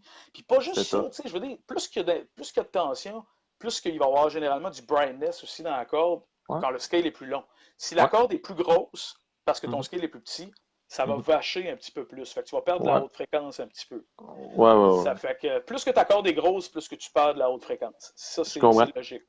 Nice. Et puis finalement, ben, c'est ça. Ce qui s'est passé, c'est que tu vois, ça faisait un bout que je ziotais les guitares baryton, mais en même temps, je me disais, à partir de 27 de scale, j'en avais déjà essayé dans les. Moi, j'ai travaillé quand même longtemps chez Gagné et Frères, puis tu sais, de temps en temps, ça arrive que je vais travailler avec eux autres de temps en temps encore, ça peut arriver. Puis tu sais, j'ai eu comme la chance d'en essayer quelques-unes, puis j'avais comme l'impression que. Je trouve que l'écart dans ce temps-là, je jouais plus avec du Gibson, puis à 24 3 quarts puis du 27 pouces. C'est quand même, les écarts sont pas mal plus difficiles à faire un peu, puis tout. Fait que, mais à un moment donné, je suis tombé sur une compagnie qui s'appelle Reverend. Reverend Guitars, qui est une compagnie américaine. Les guitares sont fabriquées en Corée, mais c'est vraiment. Que je pourrais taguer ça probablement quelque part éventuellement. Là. Je pense que je peux pas Ouais, le faire pendant le live, mais je pourrais mettre la marque s'il y en a qui ça intéresse là, pour parfait. qu'ils Ouais, c'est ça. puissent aller voir. Ça fait longtemps que je connaissais la marque de guitare, mais j'ai comme, en faisant des recherches, j'ai tombé sur un modèle qui se trouve être un baryton. C'est un long Ouais, scale, mais plus court qu'un baryton normal. Donc, au lieu d'être à cool. 27, on est à 26 trois quarts. Ça Yes. fait que juste le quart de pouce fait quand même une bonne différence. Puis Mhm. ce qui est vraiment hot avec ça, c'est que de un, mon intonation, ça n'a rien à voir comment c'est plus juste. Comment Tu la m'en- guitare, la guitare a plus de punch aussi sur son tapon. Je me souviens, moi, quand t'as fait le switch les premiers shows ou après la première répète, je sais plus trop, puis là, t'étais comme, OK, je pense que j'ai quand même Ça pogné quelque marche. chose. Ouais, Ouais, parce que longtemps, ça a été un combat. Tu sais, même en studio, là, ouais. tu t'en rappelles quand on a fait Ben oui. ben, tous les albums qu'on a fait, tu sais que ben, pour Les Sandboys, SG, mon gars. ça a tout été tough. Tu sais, des fois, en plein milieu des sessions, il fallait, tu sais, notre drummer de ce temps-là, Jay, est un luthier. Tu sais. Ça Ouais. fait Hey, que. que d'ailleurs, parallèle, mais Crime J, si jamais tu passes cette vidéo-là, j'aimerais vraiment ça t'avoir en Broil Talk éventuellement. Ça pourrait être super intéressant de jaser de guitare vraiment plus techniquement. Là, on parle un Ben peu de oui. l'application, mais avec J qui est vraiment domaine. Jig est un Je pense ça. luthier, un excellent luthier, puis beaucoup Ouais. d'expérience, puis tout. Fait que c'est Ouais. ça, tu sais, ça arrivait des fois en plein milieu du recording, que Yeah. justement, tu sais, que il était obligé de reprendre mes guides puis de checker ça, parce que justement, c'était tough, c'était tout le temps tough, tu sais, Ah, d'avoir une bonne intonation, tu sais. Mais là, à mais, partir de, c'est ça, que j'ai acheté cette guitare-là, mhm. ben de un, vu que le manche est plus long, ce que j'ai Ouais. pu faire, Ouais. j'ai pu rétrécir un gauge de corde. Donc, ce que je Oui, fais à c'est cette vrai. heure, parce que sur ma guide tournée en Ré drop do, Mhm. c'est du 12,60 que je mets. OK. Et puis, ce que j'ai fait, tu sais, quand tu disais tantôt que tu étais obligé d'acheter des cordes de d'autres paquets, puis tout pour patcher, là, ben, ce que j'ai pu faire, vu que, comme je dis, le manche est plus long, puis qu'il y a plus de Mhm. tension, j'ai Mhm. pu mettre ce gauge de corde-là sur ma Reverend. Mais tout ce que Nice. j'ai fait, j'ai mis, au lieu d'une 60 pour la grosse corde, j'ai été chercher une 62 que j'achète à l'unité OK. pour OK. pouvoir dropper en si bémol sans qu'il y ait la corde soit trop slack. C'est ça. Puis, Fait que la 62, avec le plus long scale, t'augmentais la tension, puis t'étais capable de dropper justement à ton si bémol, puis avoir encore la fondamentale qui était plus vivante un peu, pas que ça soit exact. une Ah espèce de oui, oui. vieux Kleenex mou. Là. Non, mais quand Ouais. tu parles de fondamentale plus vivante, là, c'est vraiment le cas de le dire. Là, tu sais. C'est ça, là. En plus, Ouais. la guide est quand même assez bright déjà d'avance. Fait que tout ça Ouais. ensemble fait que c'est optimal pour un drop tuning Yeah. parce que justement, tu sais, ça garde une bonne clarté et un bon punch, même si tu es Yeah. vraiment tuné plus bas avec des plus grosses cordes. Très nice. Hey, pendant qu'on parle de ça, une autre affaire qui a un impact, puis shout-out à mon chum Pat Cloutier de Apes, j'ai le t-shirt de Apes en passant sur le dos. La grosseur des pics. Ah oui, Ça a un impact aussi sur le punch qu'on va donner à notre corps de guitare lorsqu'on est drop tuné. ça Et pas drop effectivement. tuné aussi. Oh, oui, exactement. Ouais, Ben, c'est ça, tu sais, tout dépendant des types de jeux encore là, tu sais, ouais, il y en a qui exact. rentrent beaucoup qui rentrent beaucoup dans les cordes, mais qui veulent pas Mhm. jouer avec du trop gros gauge. Fait que bien souvent, le Yeah, compromis, c'est d'avoir un pic plus mou. C'est sûr que ça va faire une différence. T'sais. Mais encore yeah. là, même tone-wise, ça fait une différence. Si tu fais un Ben oui. test de plusieurs types de pics, tu vas l'entendre. Là. Si tu prêtes attention, là, tu vas voir Mhm. quand même une bonne différence là-dessus. Ouais. Fait que, tu Dans le sais, ton, dans la façon que ça répond avec la corde aussi, la manière que ça va te rebounder ton picking, il y a de quoi qui se passe là-dedans. Moi, j'ai toujours joué avec du 1. Écoute, ça fait tellement longtemps que j'ai joué de la guitare que je m'en souviens même plus ce que je prenais comme pic. Je devrais remédier à ça d'ailleurs. ben, tu Euh, sais, 1 millimètre, c'est un 16 assez standard, mais assez dur quand même. Là. C'est ça, c'était du 1 ou du 1 point quelque chose que je me servais beaucoup. Ouais. Puis avec le fitting de corde que j'avais, pour moi, c'était le rebound. Quand j'attaquais d'une façon, là, j'accotais ma main à cette place-là, il y avait une espèce de rebound qui me revenait, qui m'aidait, en fait, dans mon Ouais. playing. J'avais moins l'impression de me battre. Si c'était trop raide, C'est je me ça. battais contre la corde. Si c'était trop mou, elle me redonnait rien, puis là, j'avais l'impression de piquer dans le vide. Exactement. Tandis qu'en ayant le sweet spot entre la corde, la tension, le tuning, puis le pick, puis comment moi je joue, parce que c'est très personnel, comme on disait tantôt, euh, c'est là que j'allais chercher l'espèce de swing, le rebound, qui me donne une chance dans mon playing. Euh, Mais tout ça est absolument logique, justement. ouais, T'sais. Même le matériel en tant que tel, parce que tu sais, une épaisseur de pic, c'est une chose, mais tout dépendant du matériel qui est utilisé, il n'aura pas la même dureté. oui, Fait que, tu aussi. sais, tout ça fait une différence. T'sais, on tombe vraiment Mm-hmm. dans du détail, mais c'est quand Mm-hmm. même des détails qui font une différence. Oui, oui, tout à fait. C'est super intéressant. Puis, on ne rentrera pas trop non plus dans les affaires techniques de guitare, mais juste pour le fun, pour rapper un peu, qu'est-ce que tu utilises, toi? Tu me parlais de ta baryton, dans le fond. Ça devient ta guide pour ce qui est le plus droppé avec Sandvise, qui est le Exactement. si bémol. Qui est en do, drop, si bémol. Ouais. C'est ça, drop si bémol. Donc, juste la grosse droppée en si bémol, puis le reste, c'est un comme de do standard. Exactement. Puis, tu utilises la 62, 11, 12, 13? 12, 62. 12, 62, avec un scale qui est comme baryton, donc qui est presque 27, qui est 66. Non, qui est un 26 3 quarts. 26 3 quarts, excuse. Ouais. Yes. Puis, c'est quoi tes pics préférés pour aller avec ça, pour le fun, pour une swing de stoner professionnel? Ben, les pics, mais je joue jamais avec plus bas que ça, c'est sûr que c'est jamais plus bas qu'un millimètre. Même un millimètre, je trouve ça un petit peu mince. Là. Mais je joue beaucoup avec les genres de Tortex, les mauves, là, qui doit être un genre de 1.12 ou une affaire comme ça. Puis, je pense que c'est ça que je prenais. Il y en a une autre sorte que je prends aussi, c'est des blancs, sont vraiment épais, puis je les aime bien gros, puis j'en trouve pas beaucoup. Mais, mais c'est ça, ça donne que c'est encore plus, là, genre 1.25 ou une affaire comme ça. Là. Nice. Ouais.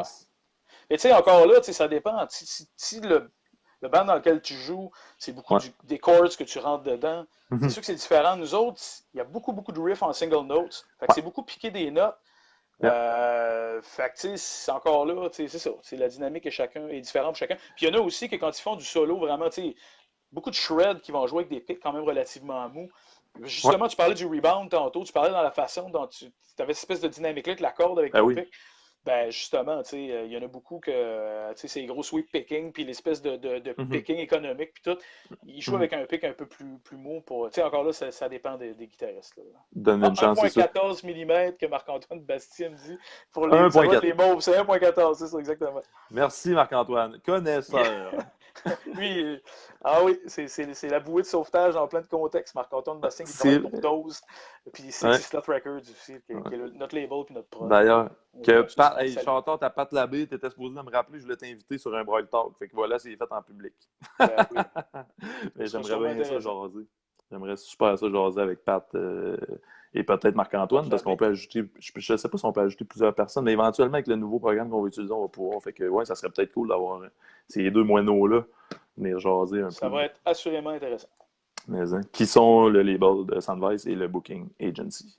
Et la gérance. La gérance et tout. C'est ça. Les amis. Ah oui, surtout. Amis, qu'on aime beaucoup. Oui. C'est super cool.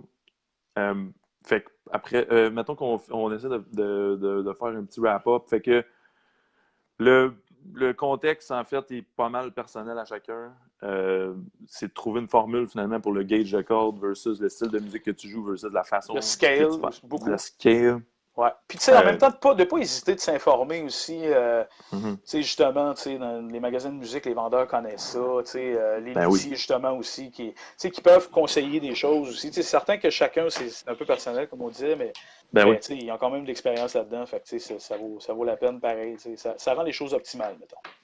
Oui, puis je pense que la clé de ce que tu viens de dire là, c'est de ne pas avoir peur d'essayer et de demander des affaires. Tu sais, le perfect fit pour une situation, je pense à, mettons, des musiciens qui vont jouer avec plusieurs contextes, qui peuvent être, mettons, un band de pop, un band de métal, un band de rock, de n'importe quoi. Un moment donné, ça ne veut pas dire que la formule va marcher nécessairement pour tous les contextes avec toutes les guitares. Puis, tu sais, de jouer avec ça, c'est d'être conscient puis d'être self-aware par rapport à ce qui se passe puis d'essayer des affaires. Je pense que ça peut juste être payant. Tu sais. Exactement, mais ça, c'est plus que tu l'as essayé. Tu sais, moi, des sets de cordes, j'en ai sacré aux poubelles à un puis à un autre, là, tu sais, dans le sens que j'ai tellement essayé d'affaires que, à un moment donné, il faut que tu l'essayes pour voir si ça file bien ou pas.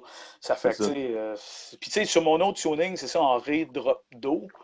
Ouais. Là, on se trouve à juste un ton plus bas, sur le tuning standard, c'est plus l'autre qui est droppé. Ça marche encore bien en Gibson. Pour moi, en tout cas, ça marche encore bien en 2475. Fait que, je joue avec c'est ça, Gibson, j'ai une SG, j'ai une vieille copie de Les Paul aussi, qui est justement le même scale. Fait que, ça, pour moi, ça marche bien encore. J'ai comme pas de problème. Jusqu'à Do, je te dirais que ça va. Mais aussitôt que tu te mets à dropper plus que ça, comme moi, justement, la drop si bémol, puis même à ça, tone-wise, je trouvais que ça sonne plus vache puis tout. Non, tu vois, avec la Reverend que j'ai là, je te dis, c'est rendu ma guitare préférée. On dirait que c'est la guitare que j'ai attendue toute ma vie. C'est juste, ça se détune pas, c'est le fun à jouer. C'est le jour et la nuit. Là. Très cool. Très cool. Puis en même temps, ça fait combien d'années que tu joues de la guitare, puis que tu joues drop tuné avec des phases, puis avec plein de pédales, puis d'affaires, puis tu as ce genre de playing single note-là dans des contextes assez récurrents. Puis là, tu as tombé avec cette guitare-là, C'est ça ça. fait quoi? Même pas un an? Ben non, en fait, je l'ai acheté au mois de janvier. Bon, Puis tu ok. sais, j'ai tellement joué avec, tu sais, des fois tu te dis, bon, t'achètes du nouveau gear, il va y avoir comme Mhm. la lune de miel pendant un bout, puis après ça, tu vas commencer Mhm. à y trouver des défauts, puis après ça, ah, t'es plus sûr, puis là. Non, tu sais, moi, celle-là, là, à toutes les fois, je me dis, hey, j'ai 15 minutes pour aller jouer de la guitare, je trippe de juste dire, je vais jouer avec cette guitare-là. C'est encore Nice. de même après avoir fait une run de show, après, justement, tu sais, les répètes qui allaient avec, puis tout. Non, pour moi, Yeah. ça, c'est vraiment keeper à 100%. Pour moi, c'est comme no turning back rendu là. Ça m'intéresse plus tant que ça de jouer avec un format de guitare différent pour ce tuning-là, du moins. Pour ce tuning-là, ouais, c'est ça. Ouais. Puis encore là, on parle de contexte. Tu jouerais dans un band hommage à quelque chose d'autre demain matin, puis ça veut pas dire que cette guitare-là, ça sera le meilleur fit. Non, non, c'est autre chose, c'est clair. Mais pour le Mais besoin que j'avais, c'est vraiment c'est le ça. meilleur instrument que j'avais. Pour Sandvice, avec le playing que tu avais, c'était ça qui fitait le plus. Ouais, Exactement. c'est très cool. Ouais, je pense qu'on on a parlé de corde de guide, puis je pense que ce qu'on a amené là, c'est peut-être pas toujours ce qui va être évident d'aller chercher avec un commis. Tu peux pogner Luc Bourgeois qui va être commis chez Gagné, puis il va t'expliquer ça exactement de la manière qu'on vient d'en parler. Mais je veux dire, c'est peut-être pas des affaires qui sont toujours évidentes de se renseigner, puis qui vont être vulgarisées peut-être autant qu'on vient de le faire là. Mm. Même en faisant des recherches YouTube, des fois, c'est tough d'arriver et de dire, OK, y a-t-il quelqu'un qui peut me l'expliquer un peu dans nos mots, dans mes mots, pour les contextes, tout ça. Puis souvent, ça devient très technique. J'espère qu'on est capable de le vulgariser assez en ce moment là, pour que les gens comprennent. Ouais, ben déjà en partant, moi je me considère pas comme, tu sais, par rapport à ces affaires-là, comme quelqu'un de justement très technique. J'ai Non, appris justement de personnes qui sont bons vulgarisateurs. Fait que, tu sais, c'est ça. c'est ça. Très cool. Puis, ben super. Sautons à un autre sujet qu'on va vulgariser aussi.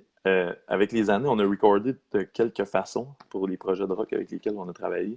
On a recordé assez. On n'a jamais recordé live. Ça va être une première éventuellement. Ouais, Ça veut dire qu'on va enregistrer des tracks studio avec toute la bande en même temps. ouais. Ça va être un bel exercice, je pense, à faire avec vous autres. Ouais, j'ai hâte de le faire. Puis c'est vrai que toutes les affaires qu'on a travaillées ensemble, les prods qu'on a faites, on n'a jamais travaillé, ben pour Sandvise en tout cas, on n'a jamais travaillé comme Mhm. ça. C'est ça. Puis ouais, ça va être un bel exercice, mais si on parle un peu de ce qu'on a déjà fait, mettons qu'on prend le premier EP, vous aviez déjà recordé des guitares direct à l'ampli, je pense, si je me trompe pas. Non, le premier EP, je pense qu'on avait traqué ça directement avec toi dans ton On premier, avait, on avait la fait ça, première hein? incarnation du Braille. Ouais, ouais, C'est ça. ouais, OK. on a fait celle-là. Fait, que- fait que partons de là, tu sais, une des techniques qu'on utilise le plus en fait ensemble, c'est que tu traques avec un vrai ampli directement, dans le boot souvent. Ben moi puis toi, on l'a plus fait souvent comme ça. Ouais, Je pense ouais. que même que de façon générale, sur d'autres prods, on a fait beaucoup de reamping. Mhm, On a fait du reamping sur Sandvice aussi, le dernier album, mais c'était mhm. surtout la bass. Ouais, Mais moi, j'avais fait mes tracks pas mal toutes avec toi, en fait, direct. Là, ouais, tu sais, on prenait nos journées ensemble, on travaillait ça. Là. ouais. Ben, tu sais, le reamping, ben, continue avec ce que tu disais pareil, parce que tu sais, c'est tellement C'est rendu ça. une façon de faire qui est comme Ouais, tellement facile, puis ça sauve un paquet de temps puis de c'est ça. problèmes. C'est ça. Fait que, tu sais, on a François Durand qui nous dit, avez-vous utilisé des amplis qui vont à 11? On a utilisé seulement des amplis qui vont à Ça- 11, François. Pour- Seulement. Seulement. Il n'y a jamais d'ampli pas fort lorsqu'on fait des guitares ensemble. En Non. fait, même quand tu le mets pas à 11, c'est déjà trop fort. Ouais, puis tu sais, en même temps aussi, avec le type de gear qu'on a, puis les types d'amplis qu'on utilise, tu sais, il y a différentes écoles de pensée, différentes façons, mais tu sais, on joue beaucoup avec des amplis vintage, des vieux amplis qui n'ont pas de master volume. Puis si Mhm. tu veux ton template de tone, il faut que tu torches ça dans le prélat. Fait que tu sais, c'est loud, c'est clair.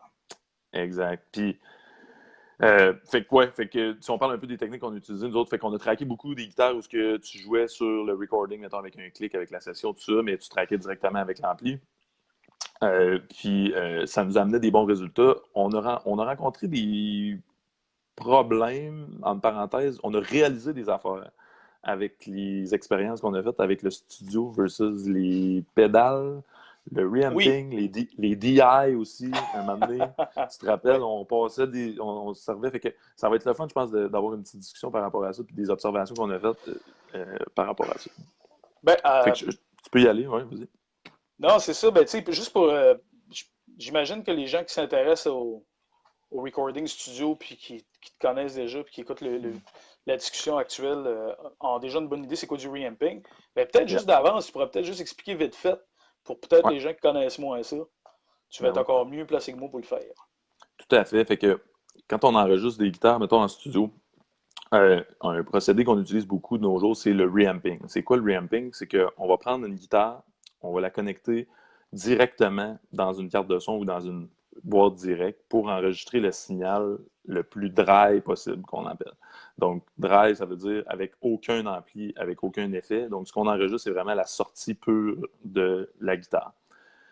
Pour ensuite aller la repasser dans un ampli plus tard. D'où le nom reamping. Donc, on va re-amplifier un signal qui n'était pas amplifié à la base. C'est une technique utilisée de plus en plus pour plusieurs. Moi, je vois deux raisons à ça qui sont très utiles. Première raison, la facilité d'enregistrer. De plus en plus, on fait des autoproductions à la maison. Les musiciens ont de plus en plus des cartes de son chez eux, dans des appartements souvent ou avec une famille qui habite avec eux. Euh, En enregistrant directement dans une carte de son avec une guitare, on limite le bruit autour. Donc, on amène une facilité, puis on dérange moins la blonde ou les enfants autour, ou le voisin qui paye aussi son loyer. Donc, on vient de simplifier un petit peu, dans le fond, la démarche d'enregistrement. Donc, on n'est plus obligé nécessairement d'avoir un ampli qui joue très fort toute la journée pour enregistrer des bonnes guitares. Ce qu'on peut faire, c'est enregistrer le signal pur, DI, qu'on appelle le signal dry, dans l'ordinateur. Et ensuite de ça, on va le reamper plus tard avec un ampli en studio. Euh, c'est la première raison qui est vraiment intéressante, c'est qu'on ne dérange pas, on ne fait pas de bruit, c'est facile à connecter, on n'a pas besoin de tourner des pitons sur un ampli, on fait juste prendre notre guitare, on la plug dans l'ordinateur, on peut utiliser en attendant d'avoir un vrai ampli, puis c'est ce qu'on fait à 99% du temps.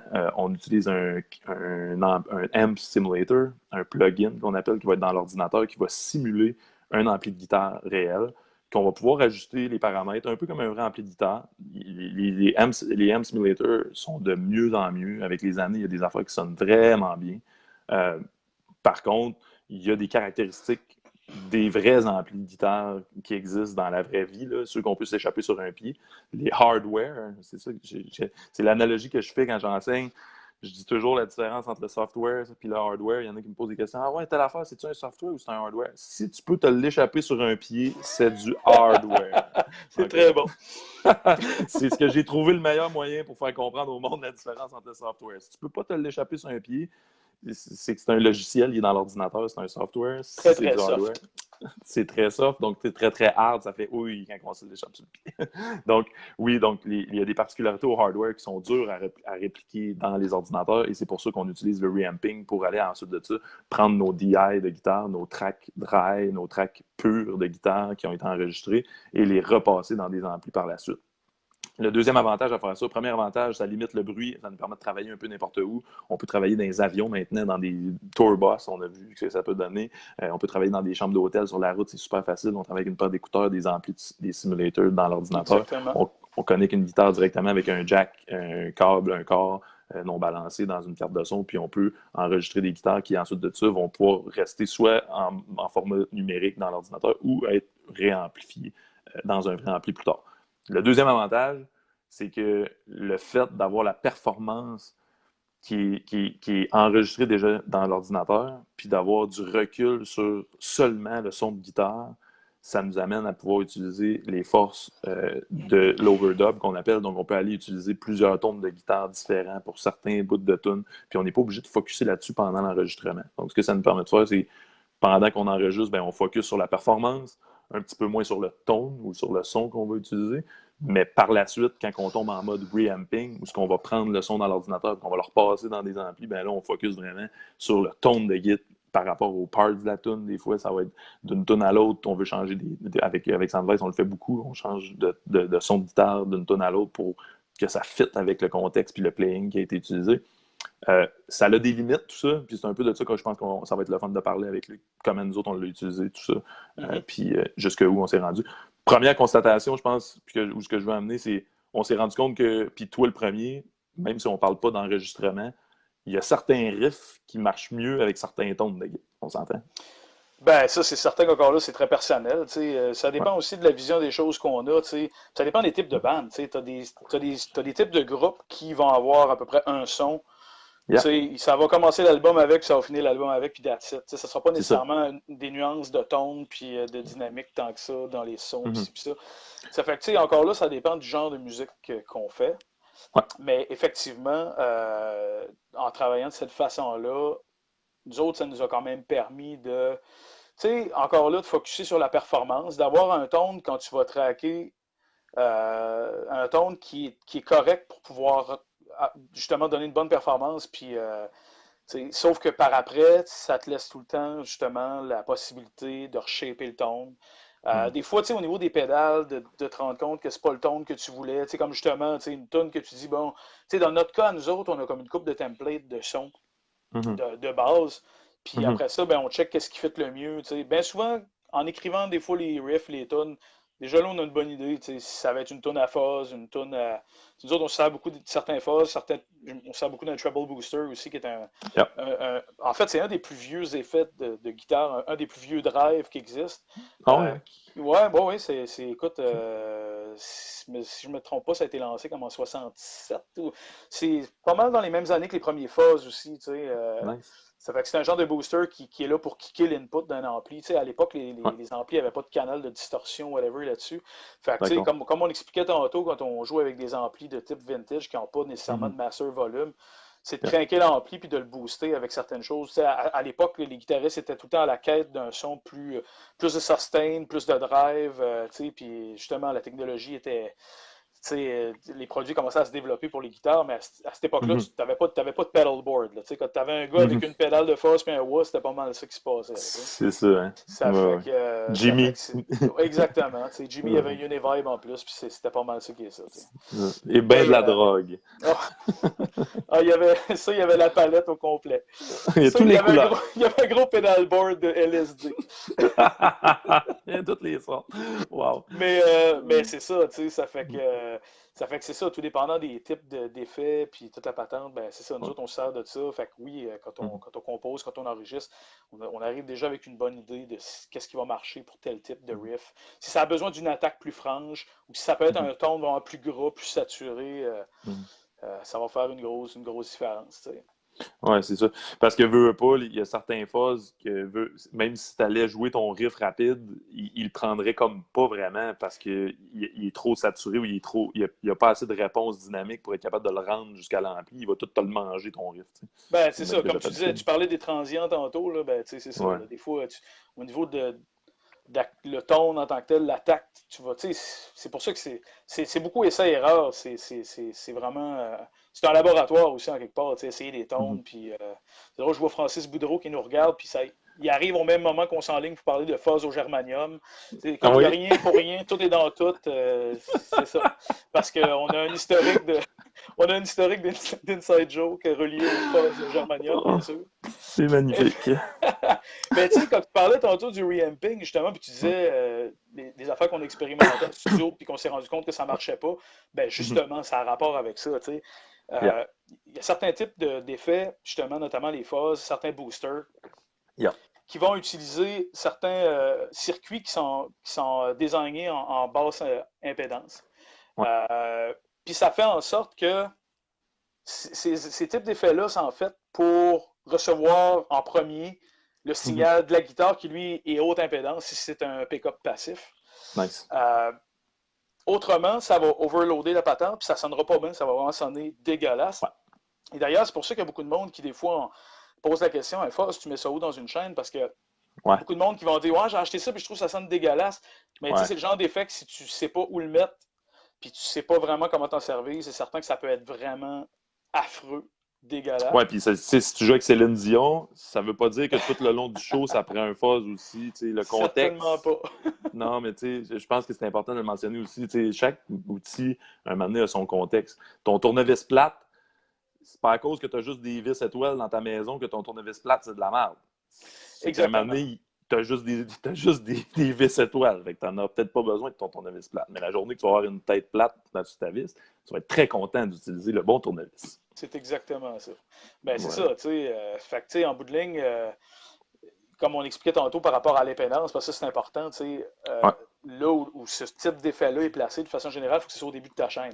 Puis, ce qui Mhm. se passe, c'est que à peu près tous les buffers qui se trouvent dans beaucoup de pédales de guitare, tu sais, si on parle Ouais. des pédales Boss en général, ceux-là sont, Ben oui. sont très connus. C'est comme les pédales les plus commerciales, connues, si on veut, là. Ben oui. Puis ces pédales-là ont tous des buffers, justement, tu sais. Puis le buffer Nice. se trouve à, justement, changer l'impédance du signal Ouais. pour pouvoir maintenir tes hautes fréquences, si, exemple, que tu joues avec des fils qui sont très très longs, parce que plus que ton fil est long, de ton fil de guitare, ou que ta chaîne Ouais. est longue, tu vas perdre du signal. Un buffer, Ouais. c'est fait pour rehausser ce signal-là, sauf que ça change l'impédance. Puis, justement, on avait fait le test parce que nous autres, on avait justement traqué pour faire du reamping avec mon pedalboard. On avait justement essayé avec Ouais. des fuzz treble booster. Puis quand, Mhm. par chance, on n'avait pas fait l'album au complet parce qu'on Mhm. aurait trouvé ça dole en sacrament. Mais on s'est rendu compte en cours de route qu'on avait, en reampant, on s'était rendu compte que justement, avec l'appareil de reamping, ça ne fonctionnait pas. Parce que C'est ça. l'impédance du signal changeait là. C'est ça. Ça Puis, fait... en passant, si jamais quelqu'un tombe sur ce footage-là, puis peut nous expliquer électroniquement, parce que moi et Luc nous sommes pas des ingénieurs électroniques, on est des gars de son et un guitariste. Donc, ça serait le fun s'il y a quelqu'un qui connaît les détails techniques de cette affaire-là, pourquoi ça pourrait avoir un impact. Ça serait super intéressant puis pertinent. J'aimerais ça comprendre. Ouais. Ben, moi, j'ai lu dernièrement un petit peu là-dessus, justement. Tu sais, Ouais. puis, tu sais, quand tu m'as collé à la chatte qu'on parlerait de ça, Ouais. euh, je suis allé lire un petit peu plus sur le sujet. Puis en fait, c'est vraiment ça le problème. C'est une question d'impédance. Le fait que ton signal, lui, se trouve à être transformé en basse impédance, Mhm. déjà en partant, c'est ça qui Ouais. fait que ça marche plus pas en tout. Je comprends. J'ai été écouter des démos de Radial puis des affaires comme ça, tu sais, qui expliquaient justement le fonctionnement. Ouais, Puis ouais. c'est ça le problème. Sauf que la Nice. seule et unique façon qu'on a réussi à contourner le problème, puis on est content parce que ça fait pas super longtemps qu'on a allumé là-dessus. Ouais. Euh, Parce que justement, tu sais, dans une chaîne de pédales, tout l'ordre des différents effets en vraiment, tu sais, de l'incidence sur le son, ça Ouais. fait vraiment une grosse Ouais. différence. Et puis, dans certains contextes, on aurait aimé des fois mettre d'autres pédales avant le fuzz, tu sais, pour Ouais, ouais, ouais. texturer d'une autre manière puis que le ton soit plus agréable. Mais c'est Je tout le temps comprends. un compromis parce qu'à cause de ces types de transistors-là et surtout de circuits, Mhm. c'était comme pas possible de le placer ailleurs. Je Puis comprends. on a trouvé, ben d'ailleurs, je sais pas si c'est pas Francis Boudreau qui m'avait montré ça ou quelque chose comme ça. On était tombé là-dessus en faisant des fouilles par rapport à ça. C'est Ouais. un genre de petit buffer qui se trouve à changer l'impédance de haute à basse impédance. Fait que tu Ah. peux switcher l'impédance. Fait que n'importe quoi qui se trouve à être dans l'impédance que tu veux changer, ben, tu mets ça entre les deux effets, tu switches l'impédance, puis ça revient parfait. Tu sais. Ça fait que C'est donc bien cool. ça a été game changer. Là. Moi, Nice. dans ma rig, ça a fait toute la différence du monde. Parce qu'à ce temps, je peux mettre mes phases dans des loops qui en. Moi, dans le fond, je me sers d'un MS3 de Boss dans lequel Ouais. il y a des buffers, justement. Ouais. Fait que, tu sais, j'avais comme pas le choix Ouais. d'avoir ce genre d'appareil-là pour pouvoir Ouais. l'insérer dedans et que ça marche. Fait qu'à partir de là, ça s'est mis à marcher. Puis justement, tu sais, ça a comme réglé les problèmes de reamping Mhm. avec l'impédance qui marchait pas, tu sais. C'est Fait que ça. ça, Puis, ouais, c'est vas-y. quelle pédale que tu as vraiment de la misère avec au niveau de ça? Je sais que tu as parlé vite fait de certains fuzz, de treble booster, maintenant qui voulaient moins marcher, mais mettons dans ta rig à toi, as-tu des modèles en particulier qui vraiment, sans ça, ça veut juste pas marcher pantoute? Ben, comme je t'ai dit, le treble booster, ça c'est majeur. C'est majeur, ouais.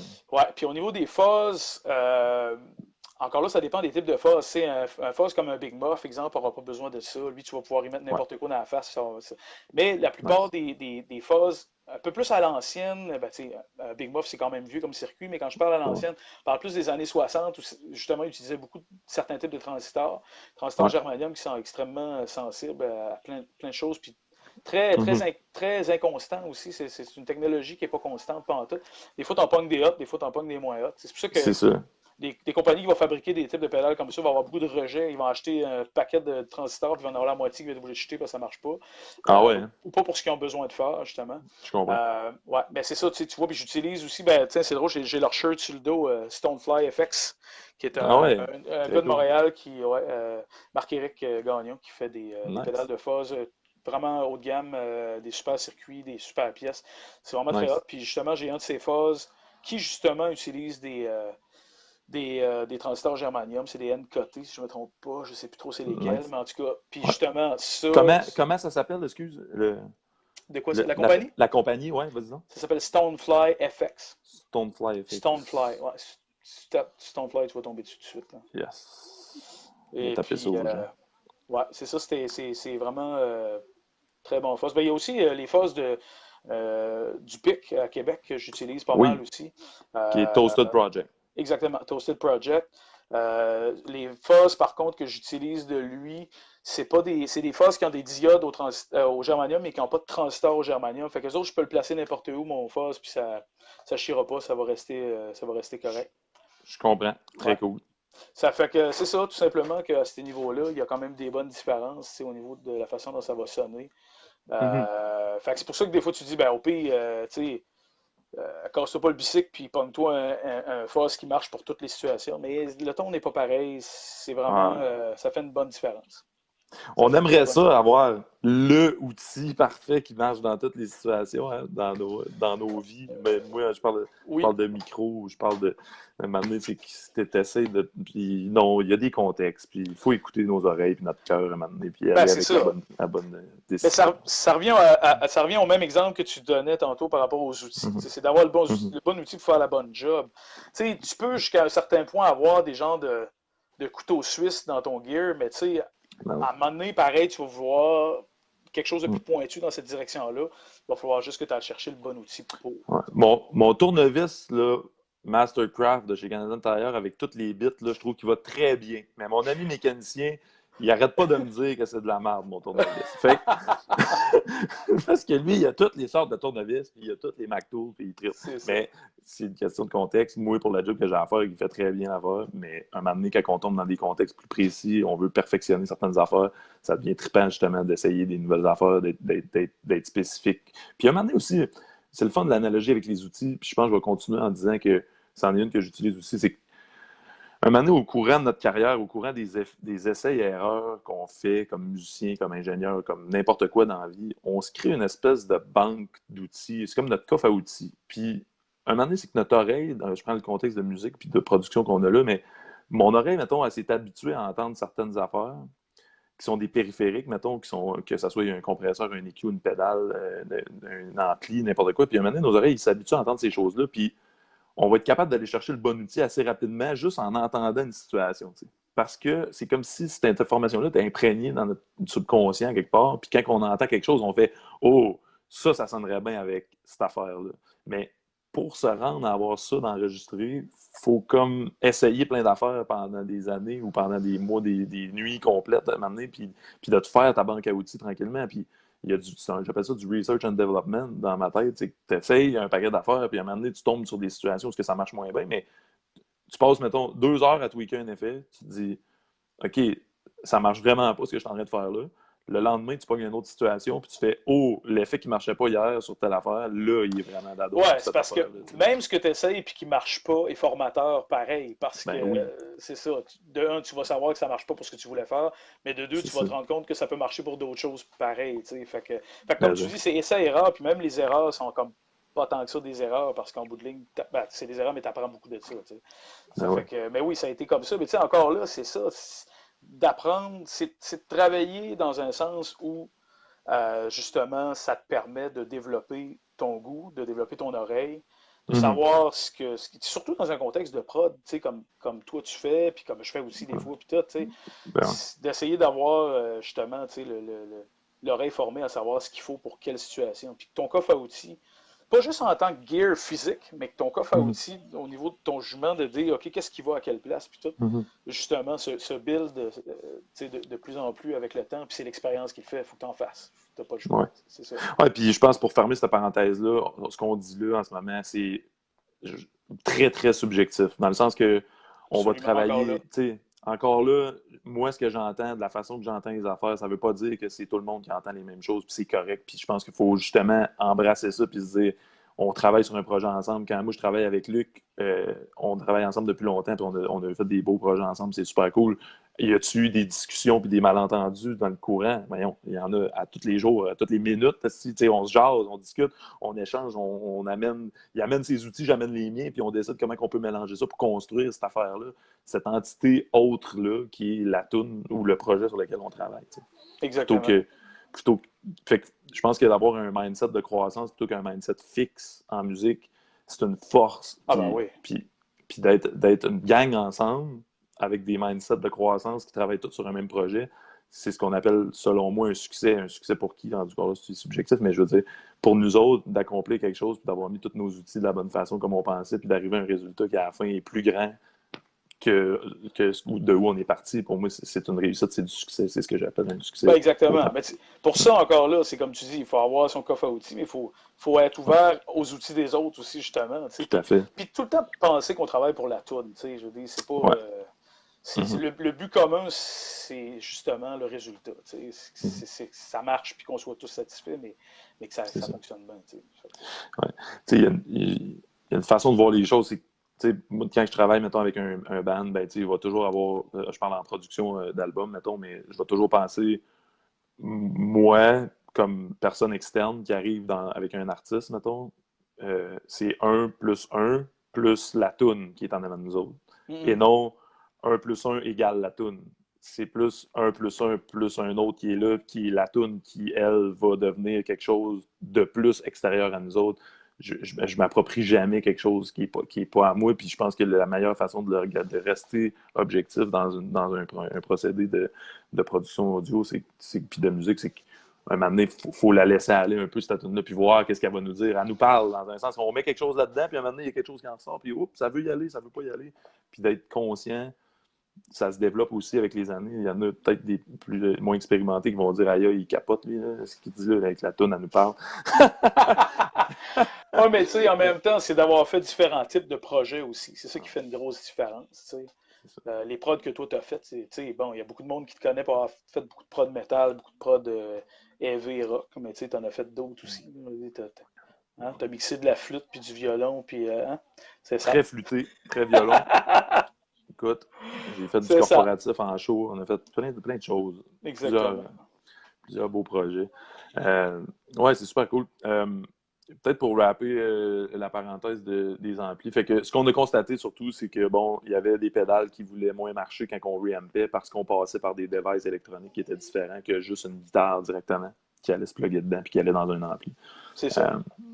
Donc, ce qu'on s'est rendu compte, c'est qu'il y avait certains tones qu'on ne pouvait pas reamper nécessairement. Mais là, Luc, avec sa nouvelle petite bébelle, je serais curieux de refaire des tests puis de réessayer, voir qu'est-ce que ça marche dit. à 100%. Ça fait vraiment juste changer déjà en partant l'impédance. Fait que, ça fait toute la différence. Ça revient parfait.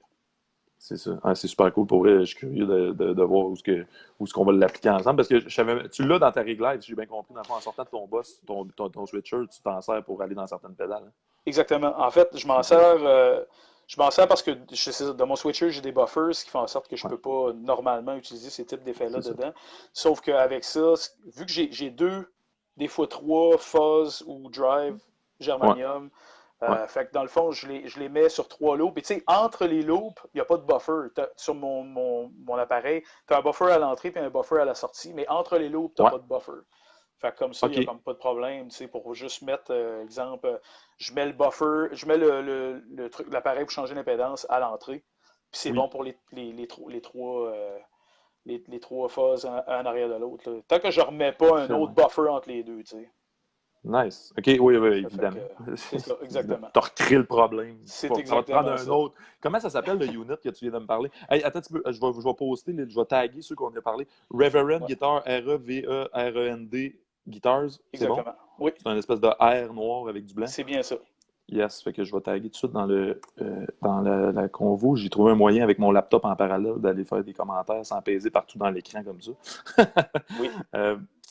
Puis le device que tu utilises là, qui compense dans le fond, puis qui ramène l'impédance, qu'est-ce que c'est? En fait, c'est drôle parce que je me rappelle pas, pourtant je connais habituellement mon gear et mes affaires. Puis tu connais même pas ça, Luc, ton gear. C'est même pas vrai. Ouais, c'est ça. Je me rappelle pas du nom de la compagnie. C'est la seule pédale, c'est même pas une pédale, c'est comme un genre de petit buffer. Là. C'est le seul que j'ai de cette compagnie-là. J'ai vraiment un blanc de mémoire, mais c'est une compagnie américaine, puis je sais que ce format-là, ils le font plus. Faut que tu achètes un genre de buffer complet, puis il y a ça qui vient en surplus. Moi, c'était juste ce changeur d'impédance-là, finalement, que j'avais acheté séparément. Mais là, c'est backorder à cette heure. Là. J'ai quand même un blanc de mémoire. Là, mais c'est pas grave, Au petit, tu m'en reviendras plus tard, on le mettra dans le Ouais, post ouais. qui va rester. Là. Pas de trouble, c'est juste j'essaie de mettre le plus d'infos possible pour que le monde puisse Oui. suivre. Très cool. Autre petite affaire, on a parlé de pédales, on a parlé de ramping, tout ça. Au niveau des amplis, on a fait plein de Ouais. tests avec les années. Ça serait peut-être cool de faire un petit wrap-up de qu'est-ce qu'on a essayé puis des constatations qu'on a eues avec les différents templates qu'on a utilisés. Ouais. Ben, tu sais, c'est ça, encore là, c'est tout le temps une question de contexte, mais nous autres, Ben oui. on est arrivé à la base avec cette formule de son-là, puis cette façon de faire-là, qui est justement le trip des vieux amplis plus vintage. Ben oui. La façon dont on travaille ces types d'amplis-là, c'est différent des amplis plus modernes, tu sais, souvent qui ont plein de features, plein de, justement de possibilités qui, à Ouais. l'époque, tu sais, justement, c'était des circuits beaucoup plus simples. Ça fait que, tu sais, moi, ça fait longtemps que j'ai cette formule-là d'utiliser des amplis qui n'ont pas de master volume. Donc, j'ai utilisé longtemps un vieux Marshall, un GMP Mark II 73 que Yeah. j'ai, que d'ailleurs, je t'ai souvent passé sur des prods aussi, tu as traqué souvent avec. C'est un ampli justement c'est ça, qui a un certain caractère. Puis en même temps, je veux dire, c'est comme une pièce de l'histoire du rock, là, les tons de Marshall classiques. Donc, ici, c'est pas mal là. Ben, c'est ça, c'est ça. Ici, c'est les premiers Rush. Ces genres de tons-là très bright, mais c'est ça, c'est pas oversaturé quand c'est juste l'ampli tout seul, mais c'est assez open parce que justement, vu que c'est des amplis qui n'ont pas de master volume, ben, l'interaction, la façon, tu sais, entre la guitare, si tu utilises des boosters puis l'ampli, c'est toute une recette, puis tout interagit les uns avec les autres. Fait que, tu sais, c'est vraiment encore là essai-erreur, mais tu sais, moi, ça a tout le temps été ça. Fait que, tu sais, le Marshall, c'est lui qui s'est retrouvé sur pas mal tous les albums. Mais Ouais. en show, j'utilise beaucoup un vieux Bassman, un vieux Fender Bassman du début des années 70 aussi. Encore là, c'est Yeah. le même principe. L'ampli est tout le temps comme un peu le template, je le crunch, puis après ça, Ouais. je le boost avec différents phases boosters. Fait que c'est vraiment une recette. C'est pas un tone genre all in the box, mais vraiment pas. Fait que tous Ouais, ouais. les éléments de la chaîne sont vraiment importants. Et puis, j'avais acheté aussi un vieux Laney, étant le fan de Black Sabbath que je suis. Ouais. Quand j'ai vu un vieux Laney passer, c'est un vieux clip, au début des années 70. Quand j'ai vu ça Sauter dessus. passer, je me suis organisé pour le ramasser. Ouais. Là, malheureusement, j'ai Crème. le transfo. On a sauté le transfo, mais c'est C'est vrai. vraiment. Ouais, mais c'est pas. On les drive pas mal, mais c'est même pas à cause de ça. C'est Ouais. un short qui s'est fait parce qu'il y a un condensateur qui a dessoudé. Ah oui, Probablement à oui, cause oui, de la je me souviens. vibration, puis ça a fait shorter, ouais, puis le C'est transfo ça. a sauté. Fait que là, faut que C'est peut-être une run de trailer. C'est peut-être de ma faute qui chauffait le truck. Ouais, regarde, écoute, ça fait partie de la game. Mais tu sais, en fait, il est mort juste après qu'on ait reampé le dernier album de Bodaktan. On s'en était servi sur pas mal de tonnes. Puis Cool. écoute, moi et Alex, on était allés à mon local, on a fait du reamping avec ça. Alex de Bodaktan. On Ben ouais. est allé en tournée la moitié de l'été. Quand je suis revenu pour Ouais. répéter avec Sandvice, C'est j'allume vrai. l'ampli, puis il a sauté. C'est vrai. Ça a Je été me souviens. fini. C'est l'été passé. Exactement. Fait que Ben oui, dans le ben oui. fond, l'aîné, je m'en suis servi pendant un an. C'est vraiment un ampli que j'ai beaucoup aimé. Mais tu sais, là, je l'ai toujours, puis éventuellement, je vais me racheter Ben oui. un transfo de remplacement, puis je vais le ramener je vais le ramener dans la game, mais c'est ça. Pour l'instant, c'est pas mal Ouais. le basement que je me sers. Fait que tu sais, c'est ça. En C'est mon studio, préféré. En ouais, plus. exactement. Ouais. C'est vrai que tu as tout le temps, même les shots où on avait eu soit des troubles avec le Marshall, ben, écoute, des vrais troubles avec le Marshall, ça n'a pas arrivé souvent. Pas Mais tu sais, tant. juste des affaires de courant, je sais pas si tu te rappelles, là, une shot, tu sais, deux, trois shots même, ça n'a pas arrivé qu'une fois, là, où au niveau du Oh. courant, je touchais le micro, puis c'était comme si j'avais un coup de poing dans la face, puis je pognais un choc. Là. Puis là, t'enlevais tes cordes, tes mains de sa guide, puis t'étais correct. Fait qu'il y avait comme de quoi, il y C'est avait, ça, comme fait une loupe qui se créait. Là. exactement. Fait que, à un moment donné, on avait changé pour le Fender, puis tout, c'est une gig, puis je me Mm. rappelle que toi, c'était un ampli que t'as tout le temps bien aimé, puis je l'aime bien moi avec, c'est vraiment un ampli qui marche au bout, tu sais, dans Qui le coûte pas contexte cher en plus. Non, ben, beaucoup moins cher. En fait, moi, c'est Ah ouais. celui-là que je me sers présentement, c'est un vieux Silverface. C'est ça. Puis j'ai eu deux Blackface avant ça, des années Que je mi-60. me souviens. Ouais. Ouais, qui étaient excellents aussi. Ah Mais ouais. le Blackface a même meilleure réputation, puis il est plus recherché par les collectionneurs, C'est puis vrai. pas juste les collectionneurs, mais les guitaristes en général. Mhm. Puis moi, dans mon cas, la raison pourquoi je l'aimais moins, c'est parce que justement, il y a un peu moins de headroom, là, dans le sens que tu arrives Yeah. à la moitié du volume, puis tu es déjà assez crunché, tandis que moi, j'avais besoin qui crunch un peu plus tard pour aller chercher plus de coffre et de corps, tu sais. Ben oui, Fait évidemment. que c'est pour ça que je les ai vendus, tu sais. C'était des excellents amplis, évidemment. C'est des Yep. pièces de l'histoire du rock aussi. Mais ça donne que pour mon contexte avec mes boosts, mes fuzz puis toute la patente, ben c'est ça fitait comme moi. Fait Ben que, oui. mais puis c'est la même formule exactement en studio qu'en live. Moi, dans mon cas, ça a toujours été la même chose. Pour les parts à Sean, sur le dernier album, je sais qu'on a fait différentes affaires. Yep. On s'est servi de. Il y a un Bogner qu'on s'est servi, Ouais, c'est Shiva. vrai. Je me souviens. On s'est servi. Il y a aussi des tracks, tu sais, des fois quand tu parlais tantôt, tu sais, quand tu fais. T'enregistres puis que tu veux reamper par après, ben, tu te sers d'un simulateur d'ampli. Tu Ben sais, oui, des fois, là, ça arrive que la take est bonne, puis ça marche. t'as pas, tu sais, comme nous autres, on n'était pas dans un contexte de reamp. Il y avait des affaires qui étaient faites en pré-prod, qu'on n'avait pas Yep. tracké avec option de reamping, Ouais, ouais. mais que la take était bonne, le solo était bon, puis on a fait, ben, Keeper. on garde ça comme ça. Fait que c'est arrivé. Ouais. Il y a quelques tracks, Fucking surtout les tracks de texture, des tracks tu sais, que Sean faisait qu'on a gardé. Il y en a quelques-unes des tracks que c'est un M Simulator là-dessus, là, tu sais. Ouais, quand ça marche, à un moment donné, tu sais, je veux dire, à l'oreille, je veux dire, si tu fermes les yeux et la vibe est bonne, que l'ampli vale 8 millions, que ce soit un plugin gratuit, Exactement. Exactement. Ah, c'est tout le temps une ça question sonne. de comment ça sonne, puis des oreilles, puis regarde. Ouais, puis c'est bon ce que tu amènes là, parce qu'il y a une parenthèse que je voudrais faire par rapport à ça, par rapport au reamping versus le tracker avec les vrais amplis. Il y a une relation entre le guitariste et l'ampli quand il joue avec. Beaucoup. Puis, il y a une interaction, parce que lui, ce qu'il entend, il va réagir dans son playing pour vouloir entendre ce qu'il y a dans sa tête, comment ça serait supposé de sonner. J'ai essayé de faire une phrase qui faisait plus de sens possible, mais J'ai c'était un peu compris ce que tu as spécial. voulu dire. C'est ça, j'espère qu'il y en a d'autres qui ont compris, sinon on va s'appeler au téléphone en dehors de Facebook Live. Non, mais ce que je veux dire, c'est qu'il y a une interaction entre le guitariste et son ampli, puis des fois, on pense mettons, on record avec un ampli, puis pendant qu'on réécoute la tune, on se dit « Ah ouais, finalement, je pense qu'on va reamper nos guitares. » Puis on vient pour reamper les guitares avec d'autres amplis, puis à cause que l'interaction avec le guitariste n'est pas là, l'ampli est comme détaché, puis il y a quelque chose qui arrive qui ne veut pas coller nécessairement tout le temps. Puis même chose avec un plugin, que ce soit un vrai ampli, que ce soit un plugin. Quand la take a été faite avec ce device-là, il y a une chimie qui arrive entre la personne qui joue et son instrument. Puis je pense que c'est vrai en musique avec beaucoup d'instruments, dans le sens qu'à un moment donné, il y a un feeling qui s'installe, il y a un échange avec son instrument qui fait que ça lock puis que ça se met à marcher. Puis des fois, d'arriver puis de vouloir réamper en voulant augmenter quelque chose, des fois, on va juste perdre l'essence de cette chimie-là qui était là pendant la performance du musicien. Ben, des fois, c'est ça. Parce que, tu sais, de façon générale, le reamping, tout dépendant des tones, puis tout dépendant ça marche pas bien, mais effectivement, comme tu dis, ça peut arriver des fois que tu arrives pour reamper puis tu fais. C'est pas mieux, ça donne pas un plus. On dirait qu'on aime plus ce qui était là avec le M Simulator.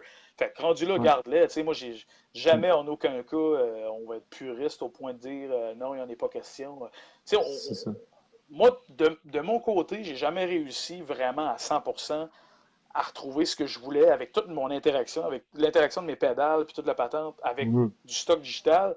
Parce que quoi? Parce que c'est des types de boost puis de fuzz qui sont faits pour kicker l'input de l'ampli. Fait que l'interaction est super particulière, puis si tu mets un ampli digital là-dedans, ça ne réagira pas de la même façon. Fait que c'est certain, mais j'ai jamais été fermé à ça pour autant.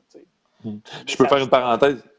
Ouais, puis c'est personnel, puis rendu là, c'est comme on disait tantôt, tout ça, c'est très subjectif, mais je pense que la discussion est intéressante. Puis si je continue en gars de son dans cette avenue-là, dans le fond, il y a une raison pour ça, c'est que quand on rentre dans une carte de son à partir de des pédales ou d'une guitare, l'interaction entre l'input d'une carte de son et une guitare, c'est jamais pareil comme un ampli de guitare. Il y a des compagnies de plus en plus qui travaillent là-dessus. Puis, tu sais, Universal Audio, depuis une couple d'années, qui ont vraiment développé leur système d'ampli numérique qui est à l'intérieur de leur DSP, qui est natif dans les cartes UA, qui fonctionne de mieux en mieux. Les compagnies ne veulent pas, ils mettent de l'argent dans le développement pour essayer de trouver, dans le fond, pour compenser cette affaire-là. Parce que le début des amplis digitales dans les ordinateurs, je vous le jure, ça ne voulait pas y aller. C'était pas, les guitaristes, ils n'aimaient pas ça parce qu'il n'y avait pas le feel d'avoir un ampli. T'sais. De plus en plus, on est quand même capable de se rapprocher, etc. Mais il y a quelque chose au niveau électronique, puis là, je ne suis pas un professionnel, je ne suis pas un ingénieur, mais il y a quelque chose qui se passe quand tu rentres dans une carte de son et tu t'en vas dans un software. ça gère pas la dynamique de ton instrument de la même façon qu'un front-end à lampe ou qu'une entrée à lampe d'un ampli full, complètement analogue, comme un Marshall ou comme les amplis qu'on parlait tantôt. Puis, j'ai hâte de voir dans 10 ans, si on a la même discussion, qu'est-ce qu'on va dire des amplis digitales. Je pense qu'il y a plein de beaux produits qui se sont développés dernièrement. Je pense Ben oui. à Universal Audio que je vais ajouter ici pour que les gens peuvent aller voir. Il y a Universal Audio. Les deux gros...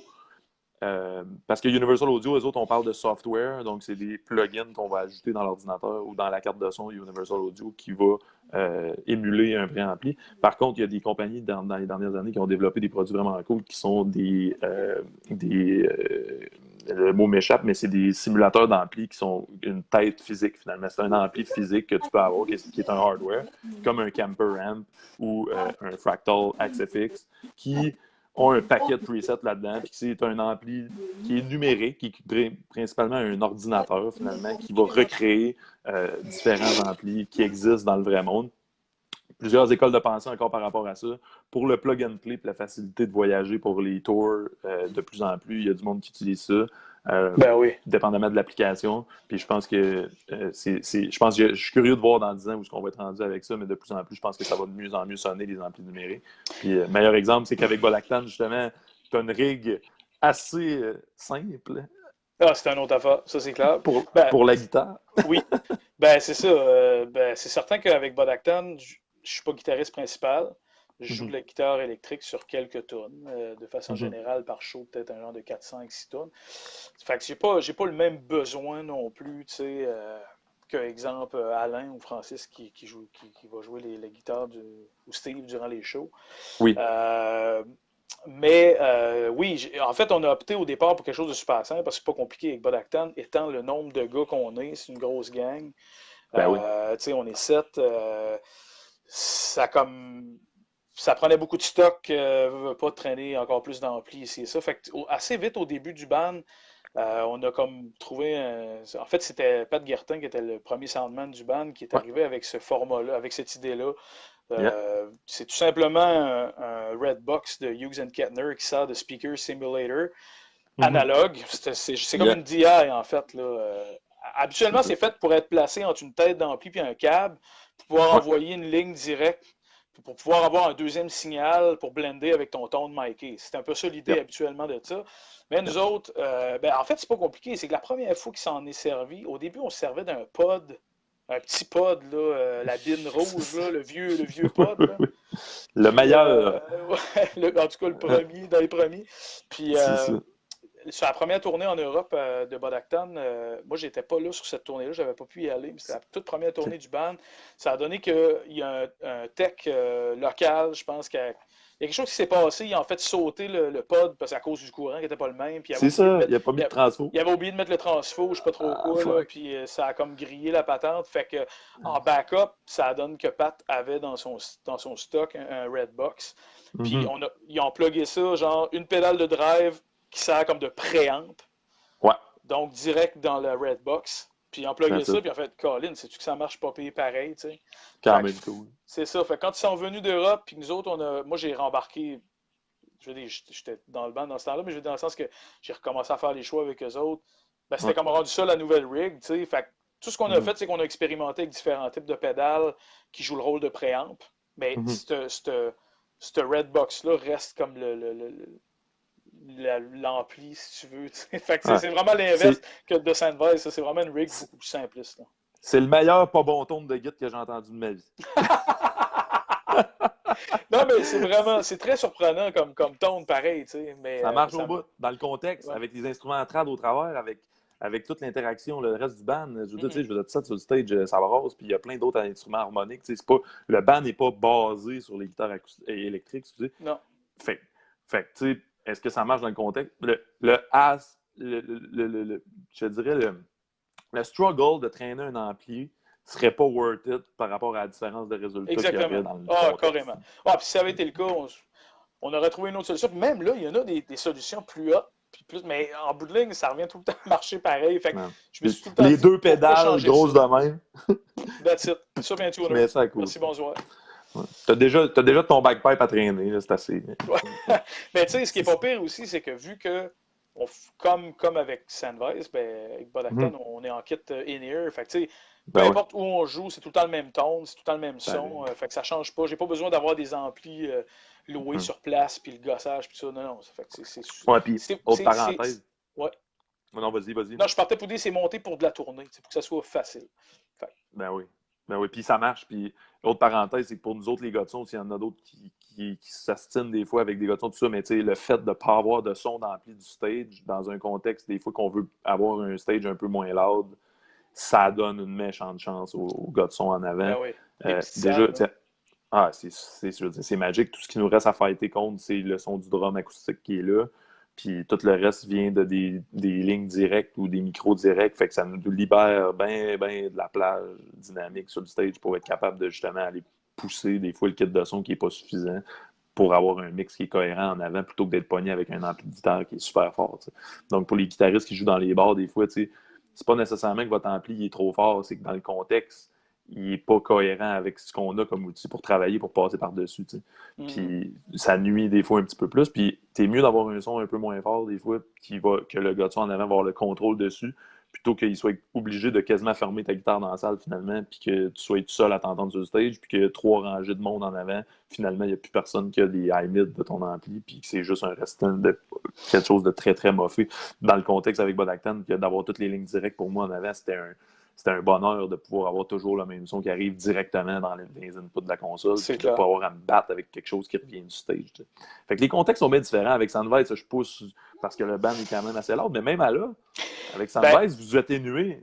Et c'est ça, je partais pour dire, c'est qu'avec Sennweiss, en fait, ben, il y a juste moi, parce que Sean, lui, sert d'un Marshall.